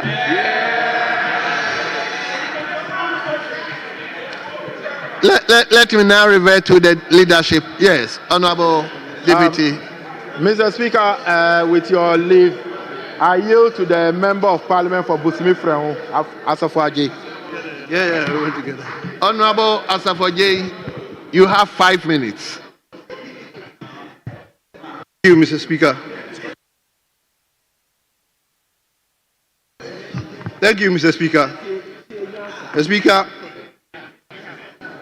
I want to also commend the minister for availing himself to brief the House and give us some information that is very critical and crucial. Mr. Speaker, just to also emphasize and make the point once again for emphasis that this side of the House, the minority on the committee, is not and will never be against the minister's quest to probe or to ensure that the right thing is done. Mr. Speaker, but diplomacy, Mr. Speaker, is tactfulness. Mr. Speaker, diplomacy is backdoor talks. Diplomacy is consultation. Diplomacy is, Mr. Speaker, diplomacy is key and must know that there are some things that should and must not be openly, overtly, or covertly putting out there. Mr. Speaker, I have the minister's letter, which designates a team of people who are supposed to take over at the Washington Embassy. Mr. Speaker, Ambassador Mrs. Jane Gasu Aheto, head of the mission. Mr. Bernard Kwetsin, head of consular. Mrs. Bernice A. Hodegbeke, minister. Mrs. Emanuela Kakari Ajima. Mr. Speaker, there are records in the ministry between 2011 and 2013 of one of the members here engaging in key issues that are fraudulent and corrupt. Mr. Speaker, she was called back from the New York mission. Mr. Speaker, emphasis, Madam Jane Gasu Aheto. Mr. Speaker, she was at the New York Embassy. Mr. Speaker, she was involved in corruption and she was called back to Ghana. And out of settlement and arrangement, she was made to repay the monies that was involved in this issue. So for the minister to tell us that embassy is now, the ministry is now taking, with all the descriptions and nomenclatures, professional, exceptional ambassadors or Ghanaian incorruptible to the Washington ministry, we beg to differ. This matter, if I've not mentioned it here, was under, the country didn't even know about it. That is how diplomacy is treated. Yeah. It doesn't mean that we should not apprehend or we should not deal with people who are involved in this issue. Mr. Speaker, the next thing to say, as it stands now, for the past 2 weeks, that the ministry announced that the embassy will be reopened. Mr. Speaker, the embassy was reopened but was not functional. Mr. Speaker, there was no delegation from Ghana that got to Washington. Rather, the minister assigned some members from New York to go and take charge in the Washington embassy. And this has caused a lot of Ghanaians in Washington, the devastation, the challenges, the issue, the hardship going through to get visa and passports. Mr. Speaker, let it be on record. Thank you. That the decision to close embassy has caused Ghana more harm than good. And we are becoming a joke in the eyes of the public. Thank you so much. Speaker, we must put that on record. Thank you.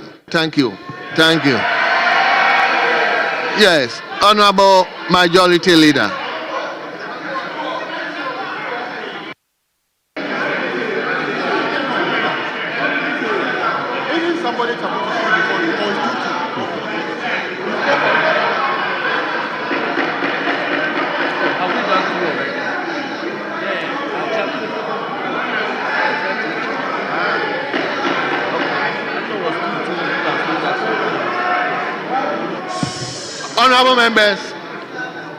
Honorable members, please, we've heard you. Let's listen to the majority leader. Yes, leader.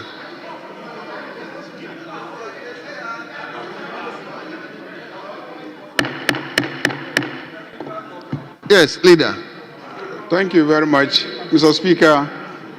I think this House should thank the Minister for Foreign Affairs for coming to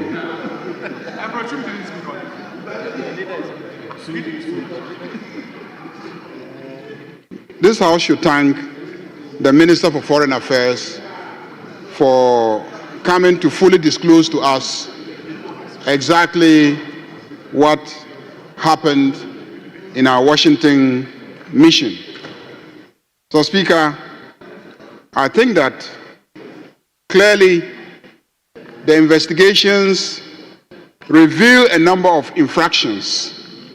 First and foremost, this is the only house that can decide on the fees and charges that any institution can levy on any person for a service rendered by the Republic of Ghana. This is the only house. And to the extent that this house did not approve of any charge for a service in the acquisition of a visa to enter Ghana, that is a clear infraction of the laws of Ghana. No matter how valuable the service, no matter how good intention it may have been, clearly there has been a violation of the laws of Ghana. And if for nothing, this House should be interested in that. That how did it happen that civil servants on their own, without parliamentary approval, sat down and created a business whereby services were rendered for the acquisition of Ghanaian visas and payments were made without the approval of this parliament? No matter what it is, there is a clear infraction of the law that this House should be interested in. Secondly, Mr. Speaker, we may dispute when Mr. Kwarteng assumed office at the embassy. But there's no dispute that he was the IT officer when he assumed office. whichever date, but he assumed office as the IT officer of the embassy. I'm just giving you the benefit of the doubt. I'm just giving you the benefit of the doubt. That as the IT officer, that he and it is said a spouse own a company that were providing IT services to the same organization. Mr. Speaker, even if there is a similar contract in the UK for the acquisition of Ghanaian visas by an Indian company, let us not lose sight of the fact that for our IT officer at the Washington office to now set up a private company to render IT services, and the fees goes to him, no matter how good intentioned, that is a clear case of conflict of interest. Another clear instance of infraction of our laws. Mr. Speaker, I think this House is the defender of the interest of the ordinary people who approach government for services. And I must commend the minister for the effort that he took or made to stop this. To stop this. Mr. Speaker, the day that the statement was made here, in this House, on my way home, a friend called me and told me that the figure we are even quoting is below what they were actually paying. And what he told me, and he's ready to testify, what he told me was that it was deliberately made in such a way that you could not on your own apply online for a visa. Deliberately. So even though you could apply online, it became impossible for anyone to apply online, so that you will go and then seek the services of the company. And this is where conflict of interest comes in.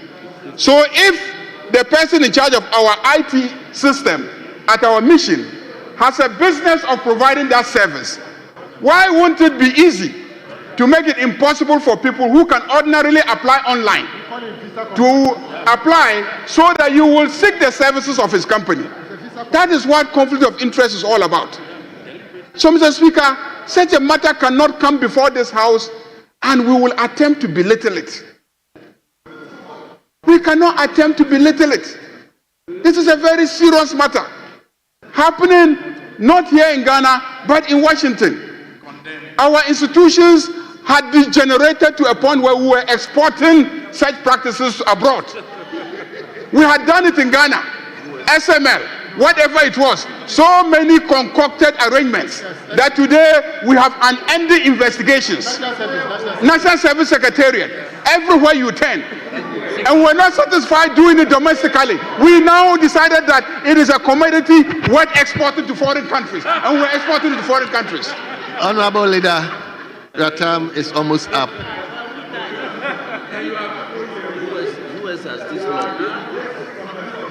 Mr. Speaker, I think that Yoko must investigate the matter. We expect the report of Yoko's investigation expedited and presented to this House by the minister. Because this House is going to insist on swift and certain punishment for such violations of the flag and coat of arms of Ghana abroad in the United States. Mr. Speaker, I heard somebody talk about hardship. Can you calculate the hardship of all those who had to go through this grueling treatment and had to cough out their money? And you're talking about hardship. Whose hardship are we talking about here? Mr. Speaker, I thank you very much. Thank you. Honor leadership. Let me seek your pressure. We have committed ourselves to take certain statements. Can we continue? Come again. Can you continue with the statement? Then before then we come to questions. Debbie, no. So we will take the statement. I'm pleading with you because, yes, I'll take the statement, then I come to questions. Ministers, bear with me in place.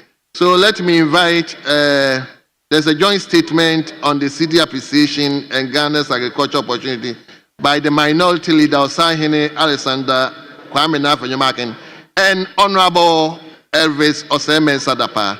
Joint statement. Yes, Honorable, you have the floor. Then afterwards, I come to the first Deputy Speaker statement. Mr. Speaker, I thank you for the opportunity to make this statement on the recent appreciation of the Ghanaian cedi and the opportunities it presents for Ghana's agricultural transformation. While the cedi sharp recovery signal a welcome macroeconomic shift, it offers a unique window for structural investment in agriculture to address persistent food inflation, reduce input costs, and boost productivity in a sector that remains central to livelihoods and national stability. Mr. Speaker, Ghana's public investment in agriculture has been persistently low, and alarmingly, it has dropped even further under the current administration's 2025 budget. Only 1.5 billion Ghana cedi was allocated to agriculture sector in 2025, a mere 0.5% of the total Ghana 290 billion budget. This is down from roughly 1.9% of the budget in the 2023 and 2024, which were already below the African Union 10% Maputo Malabo commitment. Mr. Speaker, per the Bank of Ghana's rates, the Ghanaian cedi has surged in 2025 from Ghana 14.7 in the early part of the year to the Ghana 11 cedi in May against the US dollar. The course of the recovery follows a mix of both global and domestic factors: weakening US dollar on the world market, rising gold reserve at the Bank of Ghana, a result of the previous government initiative, and perhaps some yet to be seen fiscal and monetary policies. Food inflation in the country continues to remain high. Although inflation reduced to 18.4 in May, food inflation is still hovering about 22%. Such appreciation presents an opportunity for agriculture, which underpins economic stability and food security amidst high food inflation. Mr. Speaker, a stronger cedi can make imported agro inputs such as fertilizers, seeds, agrochemicals, and machinery more affordable. As Ghana imports the bulk of its agricultural inputs, for example, in 2024, Ghana imported 38.6 billion cedi worth of machinery and electrical equipment, representing 15.4% of total imports. Also, bulldozers and herbicides, anti-sprouting products, and plant growth regulators made the top 10 products that were imported in 2024, representing about 3.5% of imports. The top 10 products that were imported in 2024, representing about 3.5%.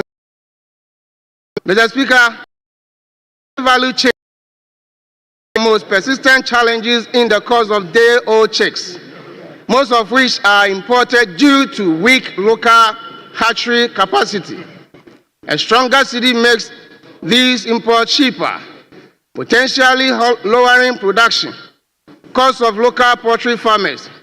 Imported feed ingredients such as soya bean meal, maize additives, and premises are also sensitive to exchange rate movement.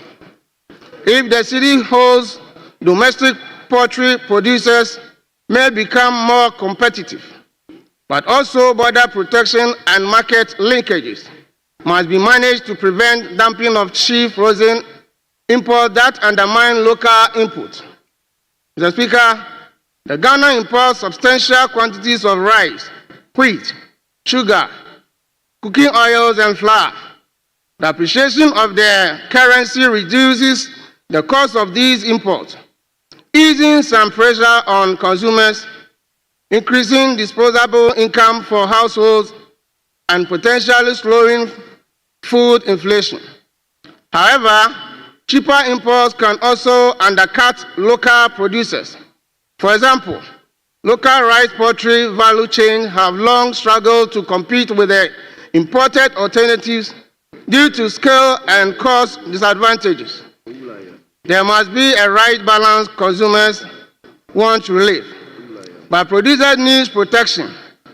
Mr. Speaker, the impact of cedi appreciation may also be felt in the electricity pricing. Under Ghana's tariff adjustment mechanism, inflation and debt servicing influence utility prices. If the recent drop in the inflation and exchange rate pressures is sustained, and if debt servicing costs are not rigidly passed on, utility tariff could ease or stabilize it in the next quarter. Cheaper power could improve margins, support production schedules, and attract more investment into agro-industry. Mr. Speaker, while the cedi appreciation offers relief for input-dependent producers, it poses real risk for exporters, especially in agriculture. Over 70% of Ghana's non-traditional exports are agricultural products. The danger is that this appreciation, if not matched by a decline in the cost of doing business from port charges to transport financing, exports could lose market share or see shrinking margins. This could discourage scale-up investment in high-value agro-export chain. While the cedi appreciation offers a short-term cost advantage, the more impactful way to tackle food inflation is by boosting domestic productivity through strategic investment. Mr. Speaker, Ghana's agriculture sector is structurally weak due to its heavy dependence of imported food and input. In 2024, over half of Ghana's food supply was imported, amounting to around $2 billion USD, exposing the country external shocks and undermining domestic productivity. There is the need to create a room to expand support for local fertilizers blending plants, invest in seed research and certify domestic seed systems, and reduce fiscal pressure from import-heavy subsidy programs. Investing in local inputs ecosystem enhances long-term affordability and builds resilience against future exchange rate shocks. Post-harvest losses in Ghana are persistently high esteem, at 20% to 30% for crops due to limited processing, and could change capacity. Scaling agro-processing is crucial to absorb seasonal yield, stabilize prices, and create rural jobs. Investment priorities should include industrial agro-processing hubs, near production zones and small-scale equipment. Honourable members, please. Honourable members, please. Let's give him a hearing. Please, I beg of you. So, Honourable, continue. Thank you, Mr. Speaker. Many farmers lack access to reliable transport, cold storage, or structured aggregation center. Investment in upgrading feeder system will help reduce post-harvest losses, improving logistics, lowers food wastage, shortens market cycle, and enhances national food distribution. Mr. Speaker, only 2% of Ghana's arable land is irrigated, making crop production vulnerable to climate variability. With food inflation a recurring concern, year-round production is critical. The cedi could be used to support expansion of smallholders' irrigation scheme and rehabilitation of underperforming public irrigation projects. Irrigation links directly to increase crop intensity and support off-season cultivation, especially for vegetables and high-value crops. Law mechanism is a binding and constraint across much of Ghana's agriculture. Most smallholders rely on manual tools or animal traction, limiting land expansion and delaying time-sensitives. Operations like planting and harvesting. A stronger city makes it more affordable to import machinery, spare parts, and assembly kits. Strategic investment could include scaling mechanization service. Centers with public-private partnerships, supporting assembly and repair workshops to reduce foreign dependence. Agriculture contributes over 21% of GDP, but its access to finance remains disproportionately low. Data from Ghana's Investment Promotion Center shows that FDI into agriculture average less than 2% of total inflows between 2018 and 2024. For instance, only 1.5 million USD was recorded for the 3 projects in 2024, representing just 0.24% of the year's total FDI of the 617.6 million USD. This pattern is not limiting the foreign investment. Domestic credit to agriculture also remains marginal, with the sector receiving less than 5% of the total bank lending in recent years. These figures point to the persistent and widening agriculture financing gap. The issue is not simply one of low funding, but also of high barriers to accessing what little credit is available. The recent 5th anniversary report of GRESA reaffirms what many actors in sector already experience, that despite effort there, the risk agricultural lending, systematic challenges remain. Due to perceived high risk, loans to actors in the agricultural value chain are often priced higher than in other sectors, while many smallholders, farmers, and agribusiness lack the traditional collateral demands by the financial institution. Though the sector remains high impact, there is a large financing gap. Without targeted credit schemes, blended finance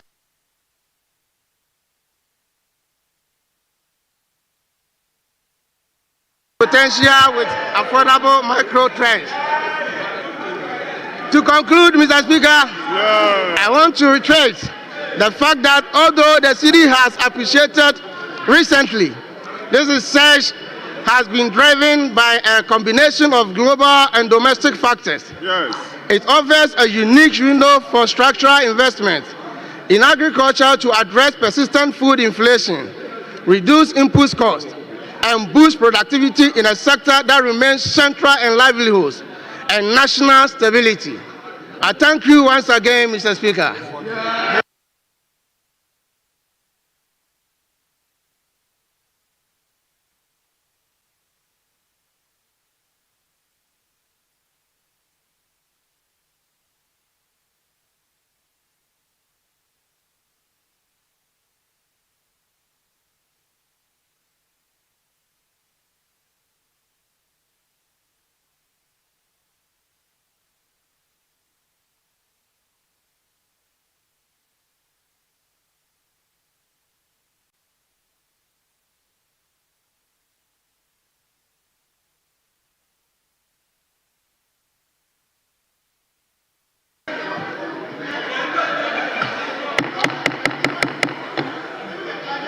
Minister for what is it? No. Yes.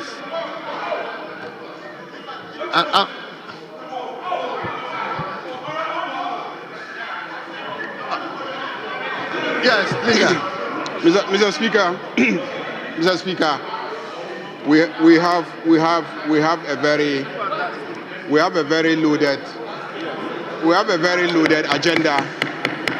Honorable members, please. We have a very loaded agenda today, except that we want to commend the first timer for his courage, his bravery.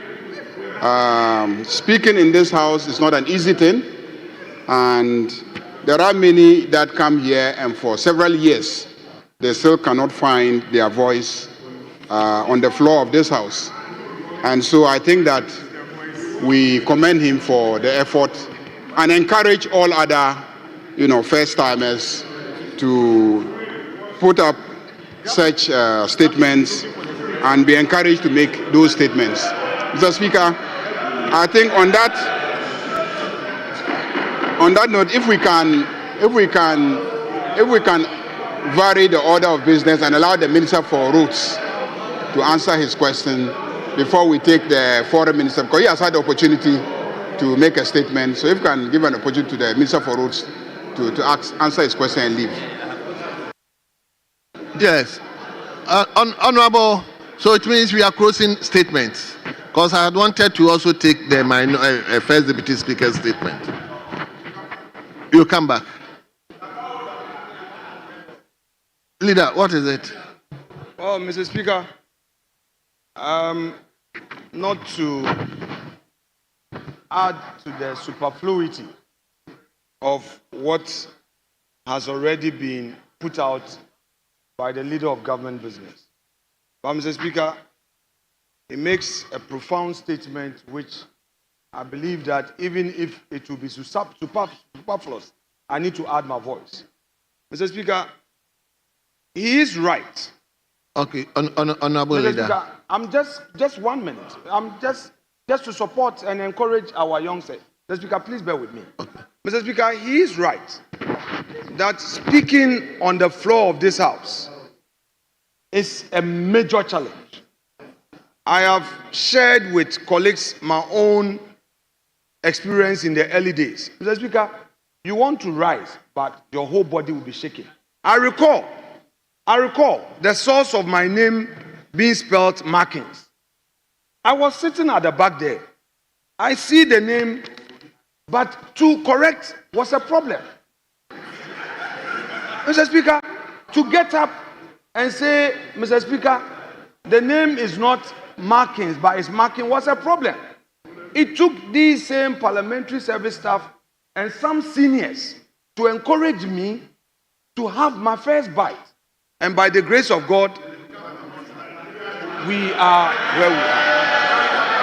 Mr. Speaker, I am therefore encouraging our first timers. It doesn't matter how many times you make a mistake. It doesn't matter how many times you make a mistake. Get out of your shells. And also avail yourselves to be trained and mentored. If you are a first timer and you see yourself as a master, you won't learn. So make yourselves available, get closer to your seniors and learn. Today, Honorable Dapa has made history. Nobody can take the history away from him. Mr. Speaker, he has delivered his statement with nostalgic competence. Very nostalgic. Nobody can take it away from him. And I know, don't worry, Suhini, you and I know, it's not easy. We should commend him. No, don't let us go with that approach. Let's encourage him. Mr. Speaker, today his constituents, leader, permit me, today his constituents have seen that he is young in face, he is strong in bones. Mr. Speaker, this is just the beginning. This is just the beginning. And I want to encourage all from the other side to also come up with, I know you also have the men. Yeah, I know. But let us see your men. Let us see your men. Mr. Speaker, on that score, I want to thank you and commend my colleague whose long-awaited statement has finally been admitted and he has delivered it. Thank you, Mr. Speaker. Thank you very much. Honorable members, let's turn to page 3. Page 3. So in line with what the minority leader just said, next week we will revisit the backbenchers week, which is Wednesday, so that we give the backbenchers the opportunity to also do business in the House. So, page 3. Mr. Speaker, with respect, I know that the minister is here to attend upon the House. He cannot use this chamber to hide from his ministry. He's been here since 2 o'clock, Mr. Speaker.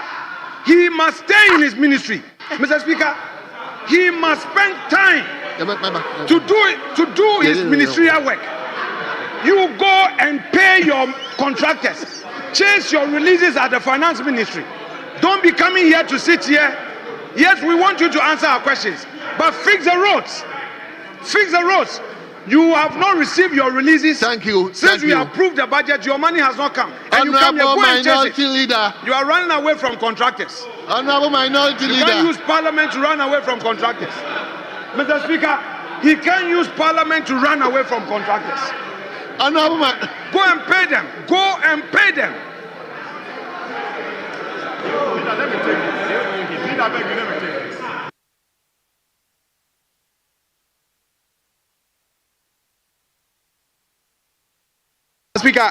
The Speaker, I think that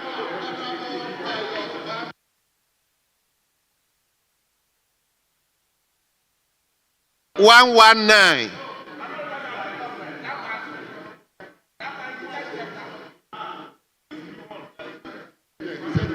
Mr. Speaker, the honourable member has informed me that since filing the question, he's had opportunity to engage, and so he intends to withdraw, but inadvertently it's been captured on the order paper.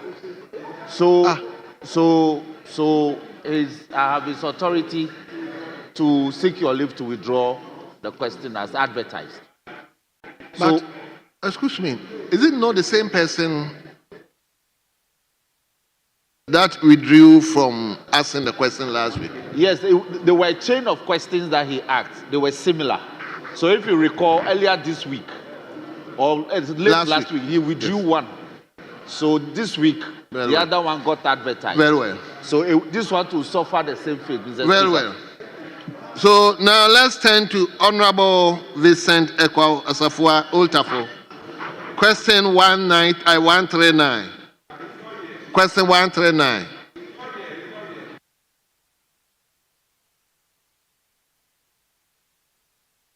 So, honorable members, hold on. Question 119 is hereby withdrawn. So, table, take note of that. Yes. Honorable Vincent Ekwa Asafua. Question 139. 139. Yeah. Thank you, Mr. Speaker. Mr. Speaker, I come under Order 88.3, and I rise to ask the Minister for roads and highways, details of the current state of the Sino Hydro project in Old Tafo constituency, the steps being taken to ensure its completion, and when it is expected to be completed. Thank you. Respectful Honorable Minister, may take the podium. Mr. Speaker, thank you for the opportunity. Mr. Speaker, let me put on record, I work 7 hours every day before I come to Parliament. I start work at 7 a.m. For your information, I start work at 7 a.m. daily. So by the time I get here, I've done 7 hours at the ministry before coming here. And Mr. Speaker,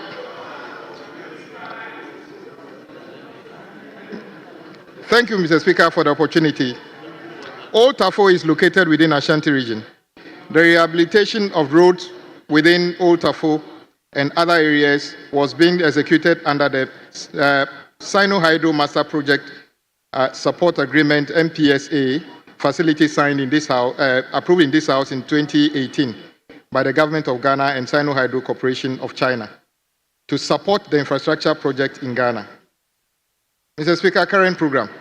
The Department of Urban Road awarded the contract titled Construction Rehabilitation of Selected Roads and Interchanges in Ghana, Phase 1, Lot 2, Kumasi Inner City Road, for the rehabilitation of selected roads in beneficiary metropolis and municipalities, including Kumasi, Metro, Mampong, Asokwa, Oforikrom, Efidjuase, Kwadaso, Swame, and Tafo. The contract commenced on the 21st of December 2021 for completion by 2nd June 2024. A total of 5.7 kilometers of road were earmarked for rehabilitation at Old Tafo. 4.3 kilometers of road have drains completed. 1.4 kilometers of roads have outstanding drainage works. 5.7 kilometers of roads have outstanding pavement works outstanding. Physical completion of the work is currently 17%.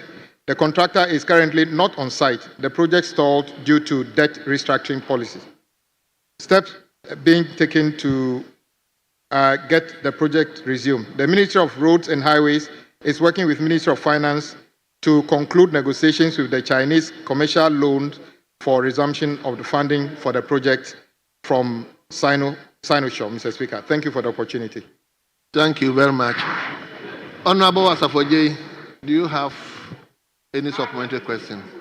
Mr. Speaker, I want to thank the minister and ask if there can be some timelines or what the people of Old Tafo should be looking out for in terms of when final completion will be done. That's all. Thank you. Timelines, Minister.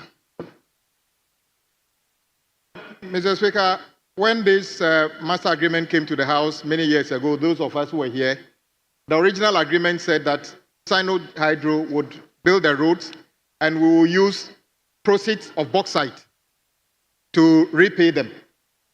Unfortunately, because we are unable to mine bauxite, sell, and use the proceeds to repay, the government of the day came back and converted the so-called barter agreement to a loan.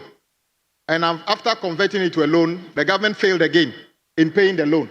Mr. Speaker, the new government is just 6 months in office. We are working hard to find the necessary steps to make sure that the Sino-Hydro related projects are completed. And indeed, some of the projects have since been re-awarded to other contractors who are working on it. As we said, the finance minister is in the process of engaging their counterparts in China to be able to get the issue resolved for the rest of the funds to be made available to complete the project. Thank you, Mr. Speaker. Thank you very much, Honorable Minister. On behalf of the House, let me thank you for attending upon the House. We are grateful to you and you are hereby discharged. A statement.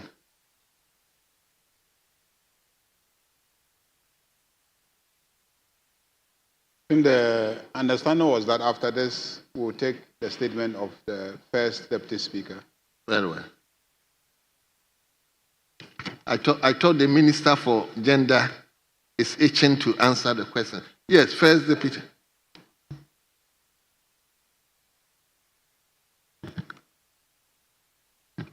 Thank you very much, Mr. Speaker, for the opportunity to make this statement on a matter of immense national importance: the role of statistics in evidence-based law and policy making.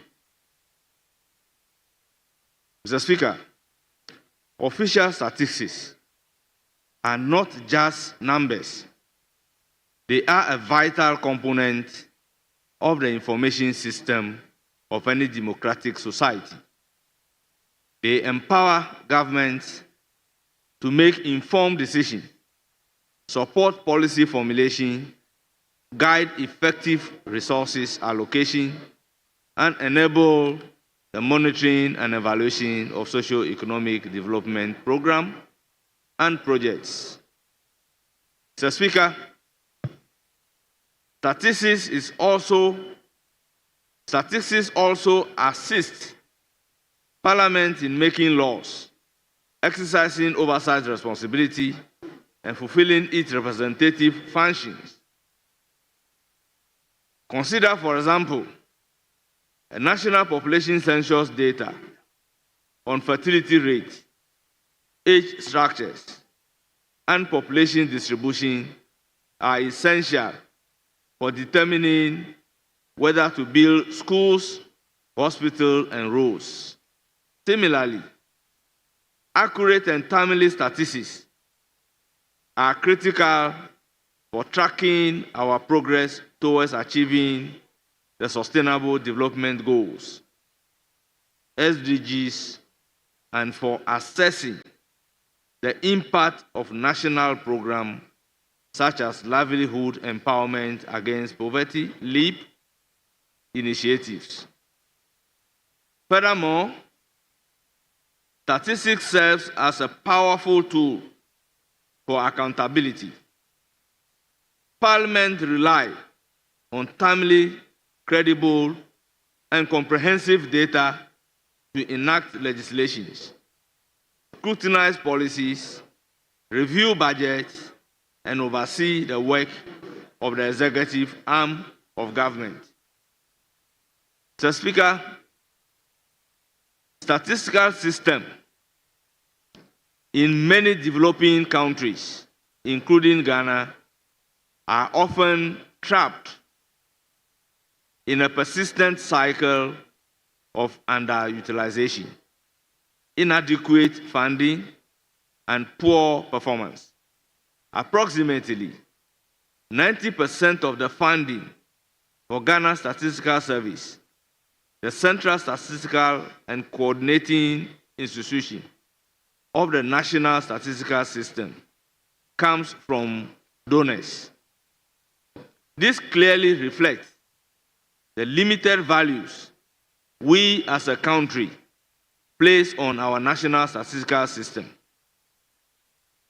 The administrative data infrastructure in the country remains undeveloped, with the coordination and information sharing among institutions within the national statistical system still inadequate. Mr. Speaker, despite commendable efforts by the Ghana Statistical Service, GSS, to foster data integration among ministries, departments, and agencies, a vast amount of administrative data and statistics within the MDAs remains inaccessible to the Ghana Statistical Service.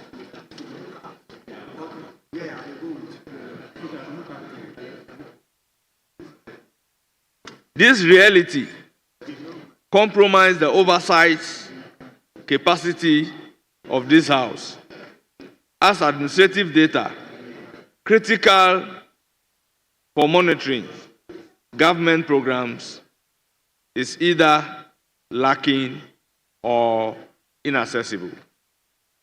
Mr. Speaker, this fragmentation leads to inefficiencies in service delivery, duplicated efforts, and citizens' frustration.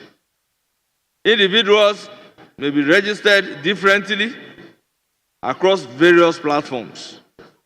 Complication identify, verification, and eligibility checks. The resulting data inconsistencies increase the risk of fraud and hinder effective policy planning. Mr. Speaker,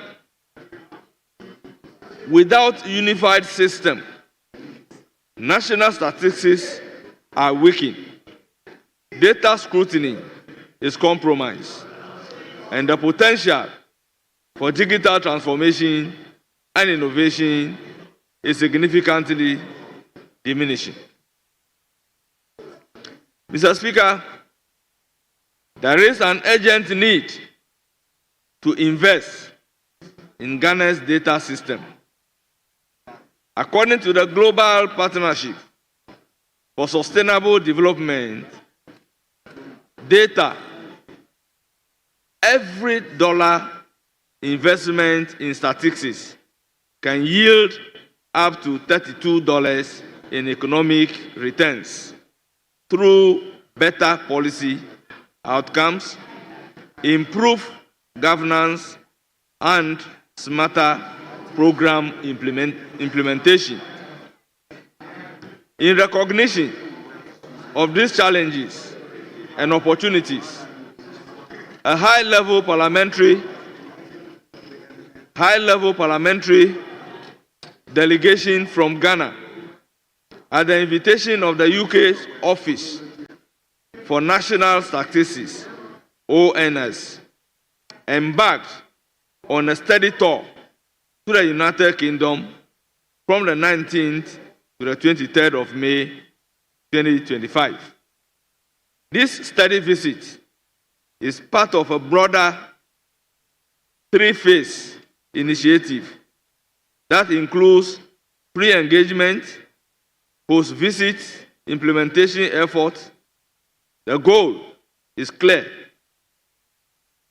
to aim data at the center of Ghana's policy-making and legislative process.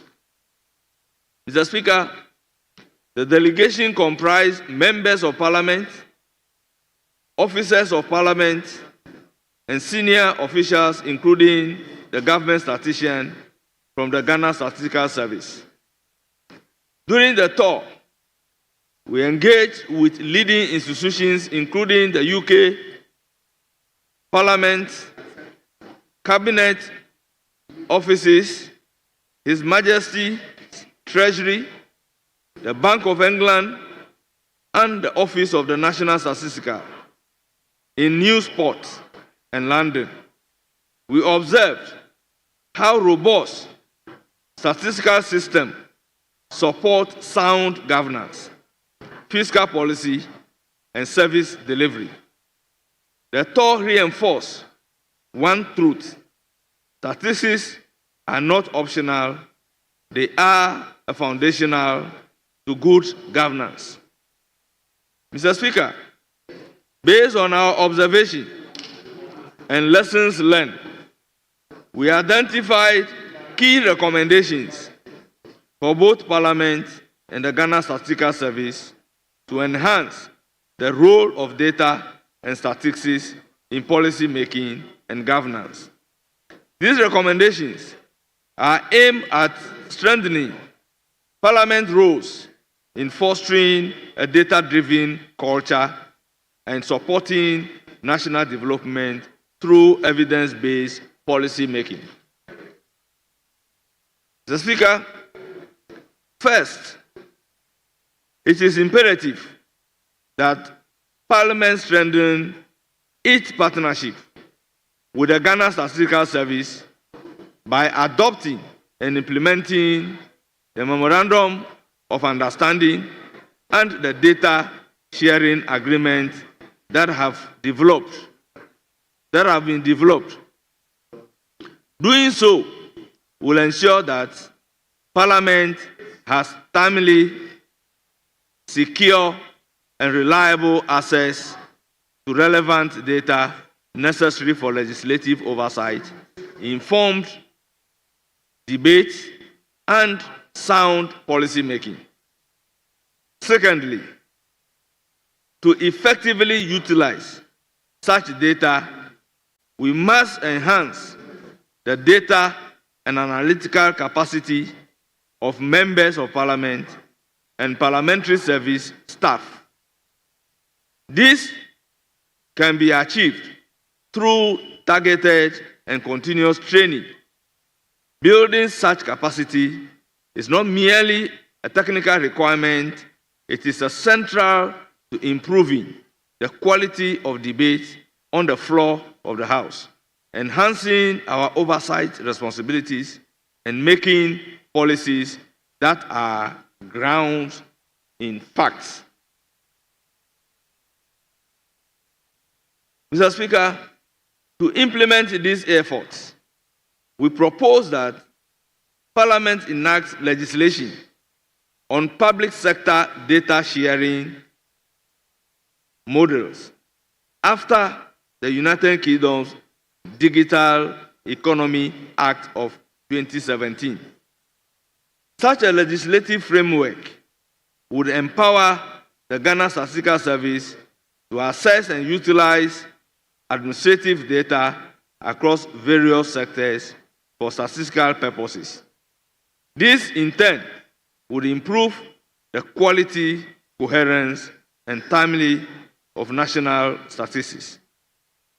We also recommend that Parliament works with the Ghana Tertiary Education Commission to embed data literacy as a graduation requirement in our educational system.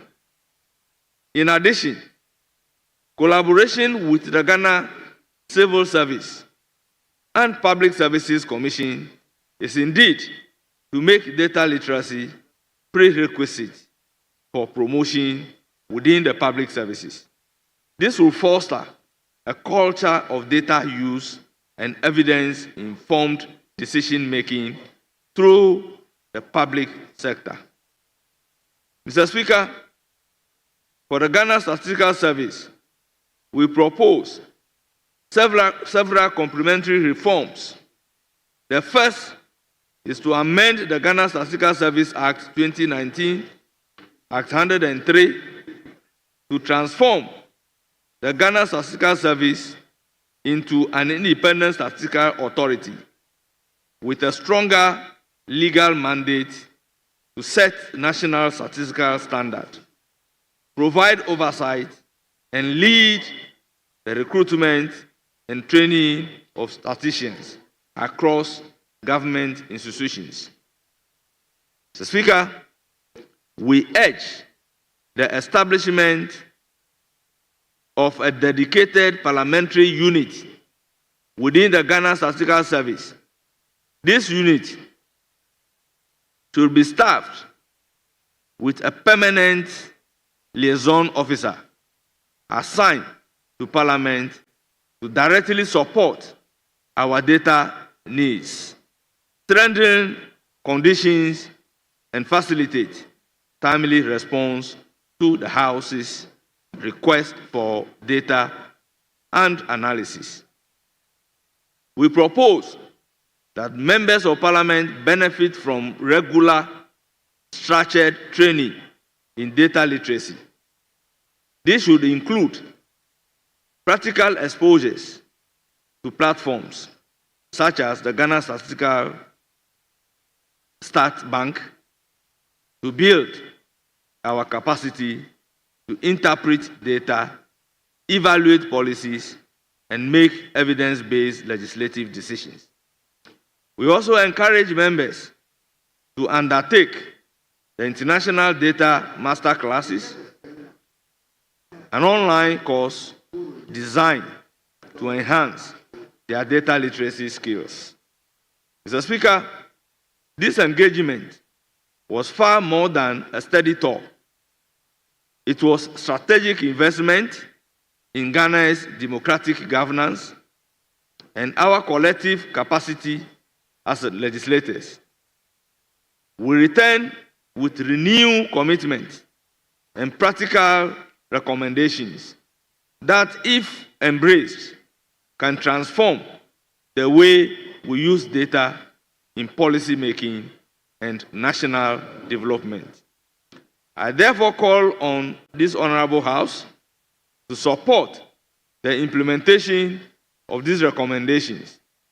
Let us commit ourselves to building a parliament that is data-informed, a public service that is data literate, and governance system that is truly evidence-driven. Let us make data work for Ghana. I thank you for giving me the opportunity. Thank you very much.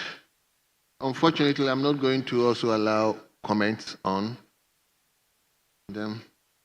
I will invite the Minister for Foreign Affairs to take the podium. Honourable members, bear with me. Look, just look at the other papers. So many questions, and the questions are our own questions. So please bear with me that I'm not allowing any. We still even have other statements to take. So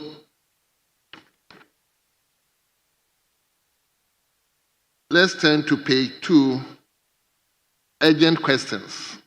Urgent questions. And the first question stands in the name of Honorable Samuel Bujinapo, member for Damango.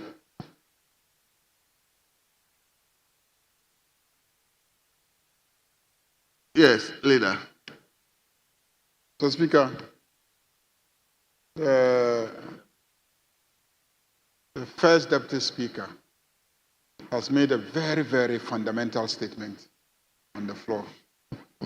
And I don't think that such a statement by the first Deputy Speaker should go with that comment. After he traveled to the UK and Ireland, accompanied by the minority leader and the majority leader, for the conference that inspired and the workshop that inspired the statement.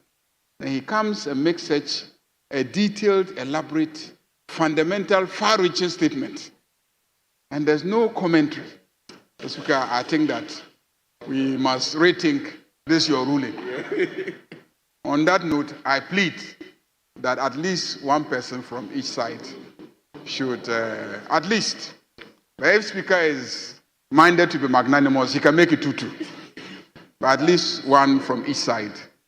Because his statement has been so inspiring that the former leader is very excited and wants to make a statement, a comment. So, Mr. Speaker. Well, honorable members, my boss has made a statement and I'm ignoring comment. So I'll allow two from each side, but 5 minutes. Nobody is going beyond 5 minutes. So, Honorable. Mr. Speaker, we have Dr. Kabiru and Professor Kingsley Nyako. No problem. I'm just giving you the names. Yes. So they will. No problem. And I know the Minister for Education and probably the majority leader. So please, I'm going to be straight on the time. Not more than 5 minutes, please. Yes. 3 minutes. No. Mr. Speaker. I've already said. Yes. Honorable. Yeah, leader.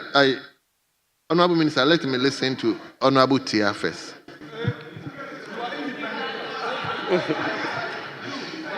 Thank you very much. Mr. Speaker,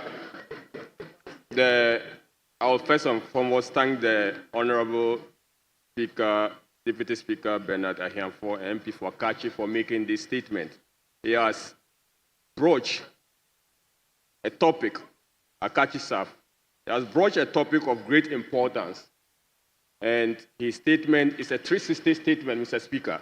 360 in the sense that it first highlights the importance of data, goes to underscore the problem with data in Africa and Ghana, and then propose certain measures to addressing that. Mr. Speaker, there is a saying that data is gold, or is the new gold. This is not just a statement, it's not just a metaphor. It is actually underscoring the point that data has far overrun new resources in terms of value and influence. And in the digital first global economy, data is of essence. And Mr. Speaker, there's also another saying that statistics are not just mere numbers. Mr. Speaker, statistics is what makes data intelligible. In other words, numbers in their sense, will not make any meaning unless they are reflected in statistics. And that is the point that the Deputy Speaker is drawing our attention that to do our work, our oversight role effectively, it must be based on evidence. And data utility, Mr. Speaker, is universal. Every single aspect of the economy, every single discipline rely on data. And without data, certainty and clarity and even reliability, Mr. Speaker, we will not be able to plan. Mr. Speaker, there is one other thing I would like to draw our attention. The maker of the statement drew our attention to the fact that $1 investment in data has a corresponding economic return of $32. This is over 3,000 returns on data investment. Mr. Speaker, gold cannot give us this return. Cocoa cannot give us this return. And in a digital economy, we must prioritize data. And that is the important point we need to highlight. Mr. Speaker, there are best practices we can learn from. That visit is one of the ways we can learn. But I want to draw on the recommendations. And my essence is to highlight the importance of those recommendations. The maker of the statement has actually drawn our attention and made some important recommendations. But the importance of those recommendations were left, maybe for the want of time. Mr. Speaker, he recommended that we should implement the Memorandum of Understanding on Data Sharing between the Parliament of Ghana and the Ghana Statistical Service. Mr. Speaker, the importance of this is that it reduces, data sharing reduces the cost of data production. Mr. Speaker, if we were to have a data unit in Parliament responsible for mining data, sharing this data from relevant institutions will reduce the cost of data production in Parliament. And it's an important point we need to note. Mr. Speaker, the second recommendation was to develop analytical capacity of members of Parliament. Mr. Speaker, statistics will be a mere number in the hands of a member of Parliament if he cannot interpret that statistic or that number. And without the capacity of members of Parliament to interpret statistics, data will not make any meaning to us. So the capacity of members of Parliament to have the analytical capacity to interpret data is important. Thank you. Mr. Speaker, the last point. The maker of a statement also recommended the Data Sharing Act. Mr. Speaker, we need this particular act in order to address the issue of data fragmentation and also to improve the universal utility of data in Ghana. Mr. Speaker, with these few words, I want to thank the maker of the statement for this brilliant statement. Thank you, Mr. Speaker. Thank you very much. Yes, Honorable Minister for Education. Mr. Speaker, I would endeavor to be very brief, is to comment the first Deputy Speaker for his brilliant statement on the role of statistics in evidence-based policy making. And Mr. Speaker, his statement is very timely, even for me as Minister responsible for education. Around the same time in the United Kingdom, Oxford had just published the GEEAP, which was looking at the use of language as an instruction to improve learning of children at the basic level of education. And Mr. Speaker, the finding, which is evidence-based, suggested that if you taught children in their native local language, they were more likely to do better in reading and literacy than not. So I want to comment him, but just to raise two other issues. Mr. Speaker, the first Deputy Speaker is his own authority in law. My disagreement with him politely would be the Statistical Service. Mr. First Deputy Speaker, the Statistical Service is a creation of the 1992 Constitution in Article 185. There shall be a Statistical Service which shall form part of the public services of Ghana. So if you are suggesting that we now elevate it to an authority, unless of course you are suggesting that we should have an enactment to further pursue the provisions of the Constitution, because it's provided for there that there shall even be the Statistical Service Board. Then, Mr. Speaker, in concluding, even this House will have to benefit from First Deputy Speaker's statement. Mr. Speaker, when we are debating in this House, whether it's State of the Nation or it's the budget, all of us on both sides, how much reference do you make to evidence-based debate? how much research or reference you make to statistics. There can be a debate on the floor of this house, and you will find 2-3 members even contribute to the budget statement with reference to the statistical service and its finding, whether on poverty or macroeconomic performance or inflation. All you hear is that inflation is high or is low. No evidence, no pointers to statistics. Road infrastructure, there can be a debate here. We need to know which parts of the country are not doing well statistically in terms of their access to quality road. So, Mr. Speaker, I hope that the statement of the first Deputy Speaker will be an awakening even for Parliament. As he said, Parliament must make use of reliable evidence data for policy making. What is policy? Policy must respond to a need. To examine a need, you must evaluate a particular problem that you want policy to respond to. For instance, if you want to legislate on maybe there is growing teenage pregnancy in schools, and you want to pass a legislation, we are now being told that the number of girls who get pregnant in school may be 12%. You can only respond with legislation if you appreciate the numbers or the statistics concerned. So, Mr. Speaker, I want to commend the maker of the statement and to encourage Parliament and members of Parliament. Mr. Speaker, the Hansard used to be an authoritative source of reference. We have all contributed in debasing the standard of the Hansard with very frivolous references we make here, that a student cannot quote a member of Parliament and say, on this day, this is what the honorable member said on this matter, and these are statistics we provided. When you were a student in Lagos, you were told, as a political science student, that the parliamentary Hansard is an authoritative source of reference. Today, it may not be so because we do very little research. We debate not with informed evidence base, even on the performance of the economy or our society. With this, Mr. Speaker, I commend the maker of the statement. Yes, Honorable Professor Nyako. Mr. Speaker, I'm grateful for indulging me to add my voice to the statement on the role of statistics in evidence-based policy making delivered by the Honorable Bernard Ahiafo, my very good friend MP for Kati South and the first Deputy Speaker of Parliament. Mr. Speaker, this chamber is a political chamber.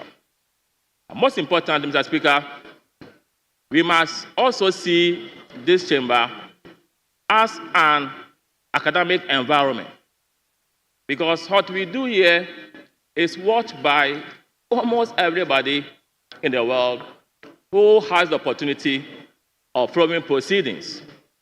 So it is a platform for learning. It's a platform for education. For that matter, our comments, our debates, our contributions must be informed by empirical evidence. That is data. And that is what the Honorable Federal Speaker is talking about. If we want to inform policy positively, then it means that our comments and views and opinions must be grounded not in our opinions, but in facts. Somebody said that opinions are like noses. Everybody has one. But facts are sacrosanct. Our societies are governed and made better by empirical evidence. Nothing more, nothing less. We can have our opinions, but our opinions, Mr. Speaker, with all due respect, our opinions don't matter. Our opinions don't matter. What matters most is the evidence that we have to shape thinking, to shape thoughts, and the way of life in our quest to advancing with society. Mr. Speaker, our able Federal Speaker advised that we should establish dedicated parliamentary unit within the Ghana Statistical Service. Speaker, we must also strengthen our racial department. We must expand its function and make it more functionable, more effective, where we can go and get more knowledge. Thank you, Prof.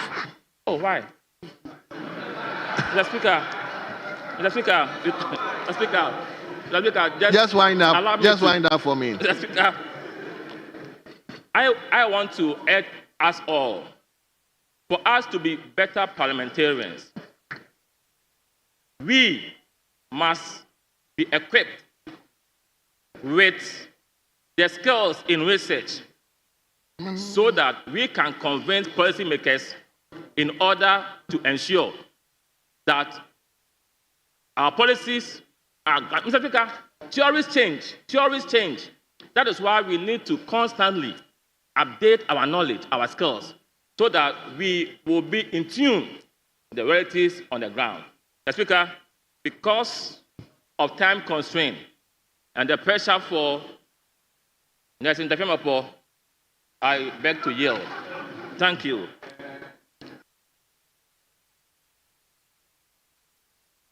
Is it the Fiamapo or AFO? Okay. Speaker, let me commend the First Deputy for this statement. Speaker, indeed, in East Africa, in fact in Kenya, in the National Assembly, there's a whole caucus that recently has been formed on evidence-based approach to legislation. The duty of that caucus is to go back and assess the impact of legislation 5 years after it's enacted, to see the kinds of reforms and amendments that they can bring on board. So it's a new movement in a lot of parliaments now. And it's good. Speaker, we are already doing evidence-based policy formulation and implementation. We may not have termed it so.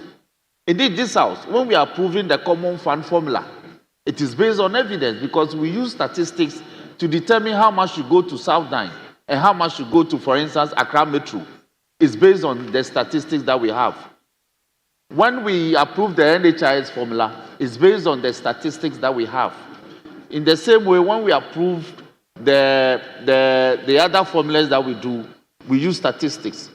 In setting up health infrastructure, building hospitals, we look at how many patients we project that if we build this hospital, it's expected that this number of patients will patronize it over a period. So it's such a formidable thing to adopt in all parliaments, including Ghana's. Speaker, indeed in 2009, the US Congress actually proceeded to adopt 9 ways of drafting federal legislations that are based on evidence. And it's become a guide for the National Congress in drafting their legislation. So it's a new movement, and I'm happy that leadership got the opportunity to participate in this seminar, and I'm happy that they brought a report back. Going forward, as part of the reforms in our legislations, this will be introduced. So laws are not enacted in vacuum. In imposing tax laws, it's based on the numbers, how many people will pay taxes. So you don't just formulate a taxation law for the people. You know that if you do that, the number of people who pay taxes will be great. Speaker, in transportation, if you construct a road, we are able to project that if you construct an asphalt road of about 100 kilometers, the number of passengers that will use the road and pay toll will be such that you'll be able to recoup the money spent on it. Building courthouses, the number of cases that will come before the judges will be able to determine and project that. So, Speaker, I want to thank the maker of the statement once again and pray that leadership will adopt the approach being urged on us in enacting our legislations. With these few words, Mr. Speaker, thank you for the opportunity. Thank you very much. So we will now comfortably turn to questions, urgent questions. Or we should go on with the statement. Very well. So, Honorable Samuel Bujinapo, member for Damango, you may ask your urgent question now. Thank you, Right Honourable Speaker. Mr. Speaker, I rise to ask the Honourable Minister for Foreign Affairs the circumstances that led to the closure of the Ghanaian mission in Washington, D.C. in the United States of America. Thank you, Speaker. Very well, Honourable Minister.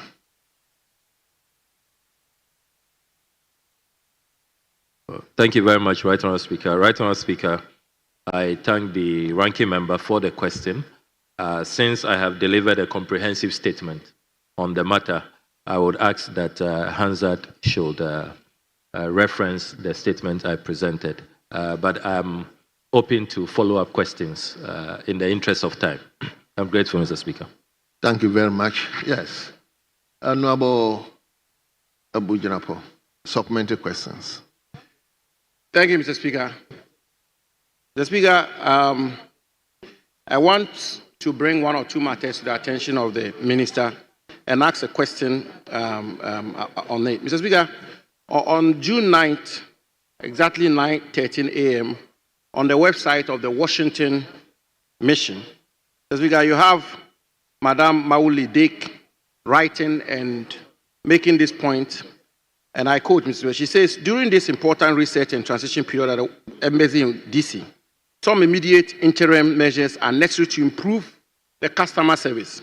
Mr. Speaker, she goes on to talk about how one Professor Satan Nabani applied for a visa to come to Ghana with a group of intellectuals, but because of the breakdown of service delivery at the mission, they were unable to make the trip. Mr. Speaker, you have another Rastoto who said, for example, I quote her, shame on the Ghana embassy in Washington, D.C., and shame on the Ministry of Foreign Affairs. You disrupt service with no circumscription for it to reflect patrons. And worst of all, you do not research expertise. End quote. Mr. Speaker, my question to the minister is, what specific measures is he putting in place to improve upon service delivery at the Washington mission? Thank you, Mr. Speaker. Thank you very much, Honorable Minister. Well, thank you very much, Mr. Speaker. Mr. Speaker, the Honourable Ranking Member's follow-up question is extremely important. The matter of responsiveness, engaging clientele timeously, with respect, acknowledging that they have paid for a service, and making sure that customer satisfaction is guaranteed are principles that we cannot compromise on.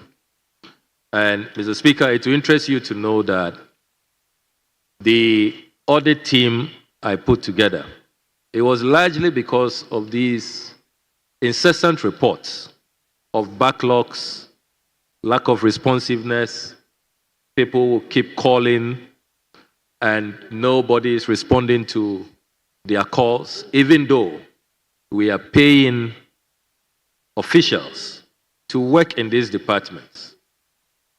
We all know as a house that we spend over 1 billion Ghana cedis maintaining our 71 diplomatic missions abroad. So there can be no excuse that people who are paid to work, to man telephones, to respond to emails, to carry out consular services, to ensure that our embassies are friendly places that project the image of our country. What we have been telling colleagues is that first impressions really matter. We cannot say that we want to market our country, we want to make Ghana the gateway to Africa, we want to boost tourism. And then the first impression that visa applicants get is a certain nonchalant, a certain, very cavalier attitude, which does not project a good image of our country. So, Mr. Speaker, I can confirm that we are taking very urgent and decisive action to resolve this. The Washington, D.C. mission has become too notorious when it comes to lack of responsiveness, poor customer relations, and just outright bad service which does not augur well for the image of our country. Indeed, by the time we had to shut down the embassy, we had discovered that there was a backlog of over 2,300 visa applications that had just been ignored. And a certain culture of disrespect and disregard for applicants had really become entrenched.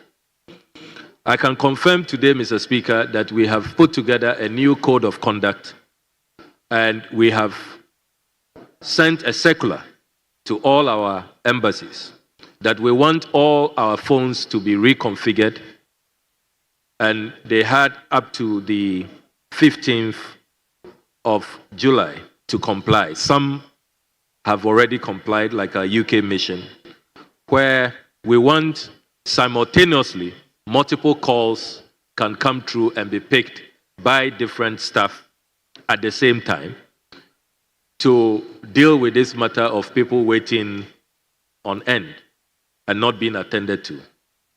We have also requested that every week a report should be submitted. We want to know how many people called in and how many of those calls were picked. We have also put in a mechanism where, with the service providers, we can directly assess how many calls came through, how those calls were picked, and then most importantly, Mr. Speaker, we have also introduced a new system where all calls to our diplomatic missions are being recorded for review by management, so that the reports of discourteousness, disrespect, people being rude, all of this will be subject to review, so that if we discover that a particular foreign service officer has been rude, has been discourteous, has been bad-mannered, then the sanctions will apply, because the foreign service regulations do not condone that kind of attitude, and there are clear sanctions that should be applied for those who engage in that unworthy conduct. So, Mr. Speaker, we are putting in place far-reaching reforms, and we believe that with the support of this House and the hard-working members of the Foreign Affairs Committee supporting us, we can really deal with this matter once and for all. But, Mr. Speaker, having been offered the opportunity, please permit me to take full responsibility. I would want to render an unqualified apology to all applicants to embassies across the world who feel so frustrated, who feel let down. We want them to know that we are still the very hospitable people we are. Ghanaians are celebrated globally for our quintessential warmth and welcoming attitude. A few bad nuts want to tarnish that image, but they will not be allowed to tarnish our golden image.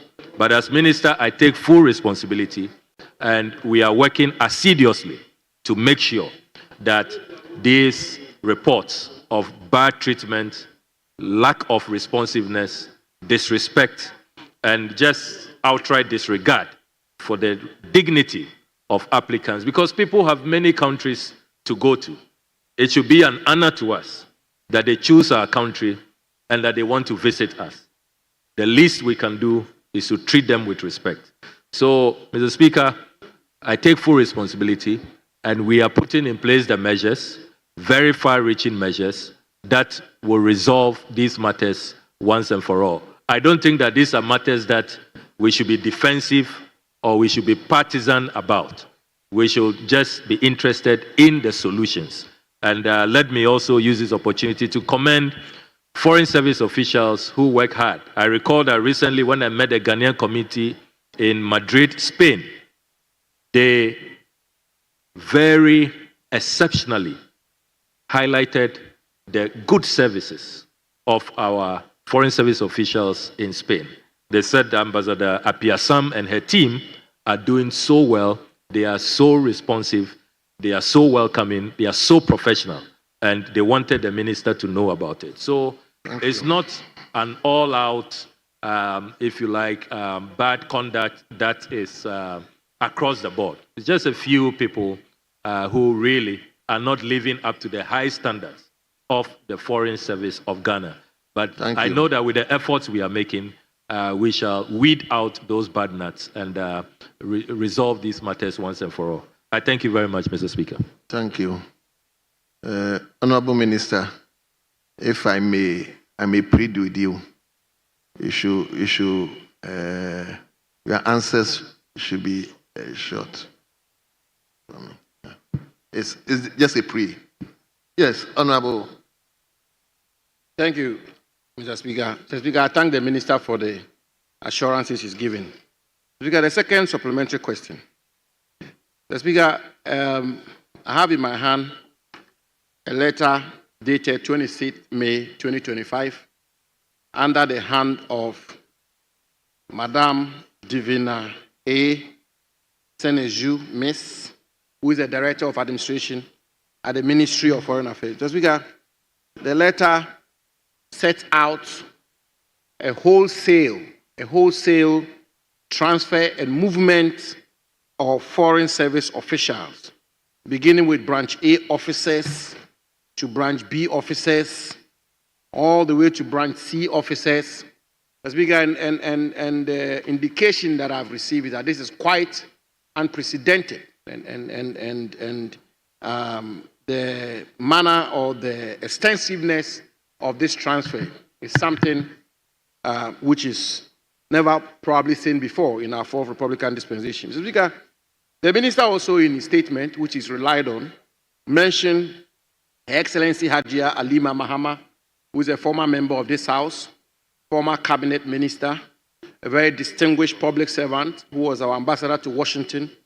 And the suggestion that has been made is also how this whole matter is being handled, and the references made to her seem to cast some unfair aspersions at her personal integrity. Mr. Speaker, at the combined effect of these two points, it's giving us a report. I stand to be corrected, but this is the report I have, that there is a breakdown of morale in the foreign service of our country. Mr. Speaker, I'm sure the Minister himself will be very concerned about that if it was the case. And the question to the Minister is, what measures is he putting in place to position Ghana's foreign service as a non-partisan, above board foreign service as it is in many developed countries and as it should be? What measures is he putting in place to position Ghana's foreign service as a non-partisan service which will have officials who have high morale and who are prepared to sacrifice for our country, because these foreign service officials, Mr. Speaker, go through a whole lot. They travel across the world. They do a lot to serve our country. Will the Minister tell the House what concrete measures he intends to put in place to boost morale in the foreign service of our country? Thank you, Mr. Speaker. Again, Minister, honorable members, the questions, let's try to be.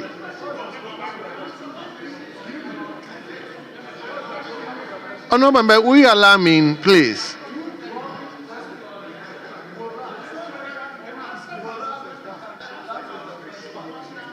Honorable members, please. So I'm pleading with you as well, those who are going to ask questions. Please, let's be straightforward with our questions, because we have so many. If we are going to go the pace we are going, Mr. Speaker, then we may leave here around 10. Mr. Speaker, I'm fully guided. But Mr. Speaker, my good friend Honorable Ablakwa, he was very comfortable when he was here. Mr. Speaker, you can tell. No. That's not the issue. That's not the issue. Yes, Honorable Minister.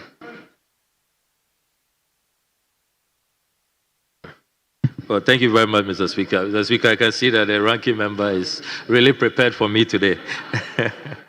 Well, Mr. Speaker, let me commend the ranking member for his industry. I'm glad that he has obtained the posting circular. It's not transfer, it's postings.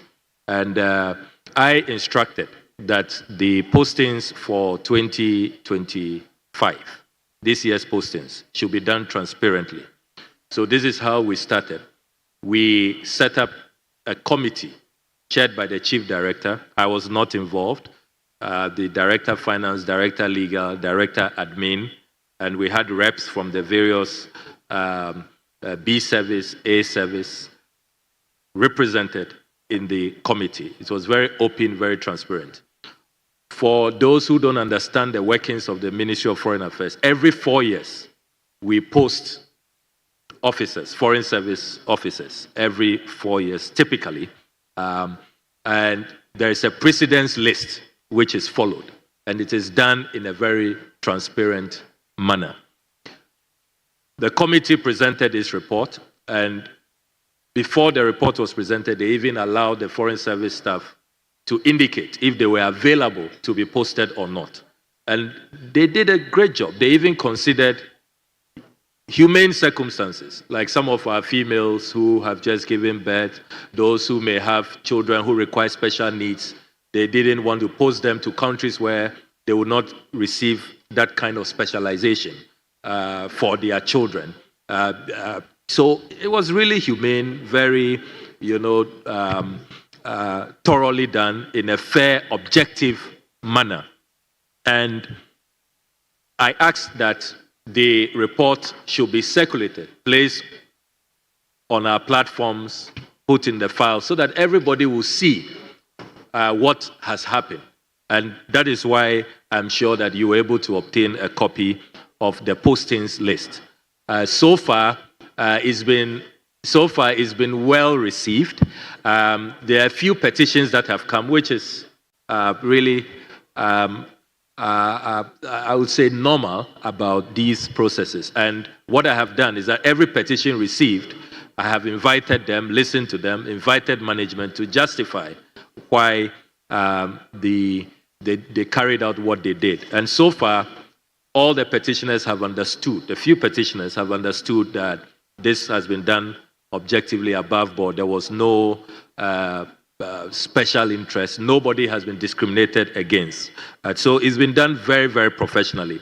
And I thought that the ranking member will have even given me credit that when I took over the ministry, I came under pressure that a few days to election, there had been recruitment of about 100 people and that they should be fired and all of that. I said that no, I will review the process. And when I reviewed the process, I noticed that they had financial clearance from the Minister for Finance at the time, the former minister, and that the processes had started before the elections. And I have kept everybody. Nobody has been dismissed. So, and I must be fair to the honorable minority leader.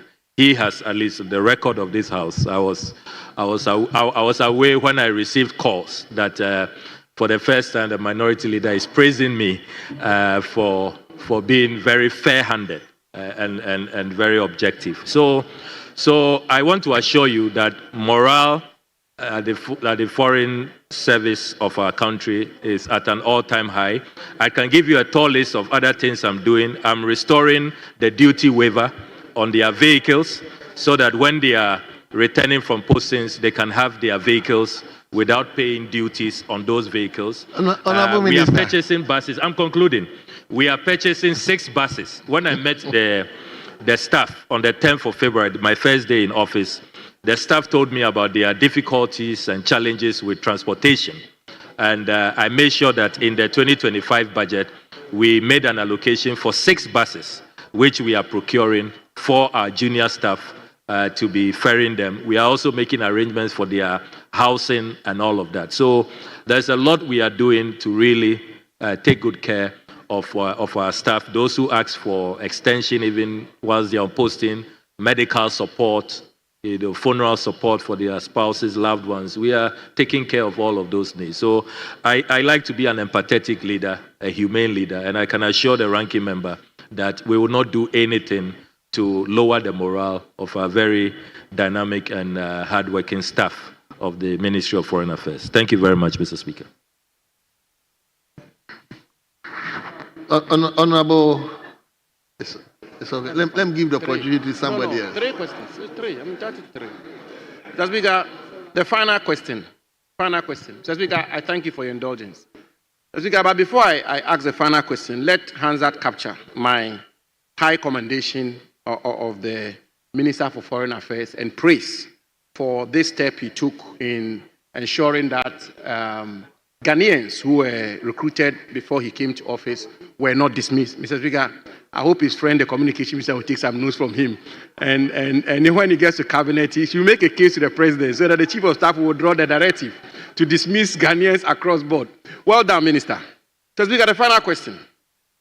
Mr. Speaker, the Vienna Convention on Diplomatic Relations, 1961, sets out copiously the steps which should be taken before a mission is closed down. Mr. Speaker, further, the United States State Department, Mr. Speaker, on 24th April 2025, issued a circular to all missions under the hand of the Secretary of State, where again, if you go to item 10, Mr. Speaker, they set out again copiously what the government of the United States requires for before a mission will be closed down. My question to the Minister, Mr. Speaker, what steps, as it relates to the Vienna Convention and to this circular, which I'm happy to share with the Minister, did the Minister take before closing down our mission in Washington? And is the closure related in any form or shape to the threat issued by the Trump administration to possibly ban Ghanaian citizens from traveling to the United States? I thank you, Mr. Speaker. Yes, Minister. Well, thank you very much, Mr. Speaker. Mr. Speaker, I believe we are all conversant with the Vienna Convention on Diplomatic Relations of 1961. And we need to do a distinction between leaving a country permanently, where the accreditation that you have been given, you no longer have use of it. So you are withdrawing permanently from the country. And then temporal closures, which is not a permanent withdrawal where your accreditation is still valid. What we did, there's a clear distinction. It was just a temporal closure of our Washington mission because we needed to carry out systemic overhauls. I mean, the rot was just too much. It had become a cesspit, that systemic overhauls. I mean, the rot was just too much. It had become a cesspit, that as we have are not was happening. So in that case, it's just similar to very akin to what happened during COVID, where embassies temporarily shut down, they were working. This action was just primarily and solely, fundamentally because of the rot which we have uncovered. It had nothing to do with the so-called, and I have to really assure the nation, a lot of reports about some looming ban on Ghanaians that we will not be able to travel to the States, we are going to be banned and all of that. Let me state, this is a house of record, that Ghana has not been officially notified that we are going to be placed on any prohibition list or on any ban where our citizens cannot travel to the United States. At this point, all of that is speculation. But as a proactive minister, I can assure honorable members that we are having high-level engagements. I have asked that we want to be assured that those leaks, because according to the US media, those were leaks that they intercepted, internal memos. We want to be assured that there's really no merit. And so far, I can tell the people of Ghana that there is no cause for alarm. That is what we are receiving from our partners in Washington. So I think that we will be fine, and we will continue to have very great and cordial relations with the United States of America. Thank you, Mr. Speaker. Thank you. Honorable members, we turn to question B.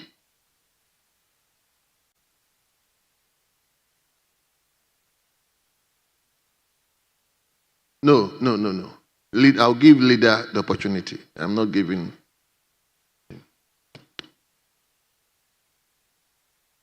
Leader, I have so many questions to deal with today. So, maybe if you can give him just one supplementary. Leader, I will yield, then I will yield.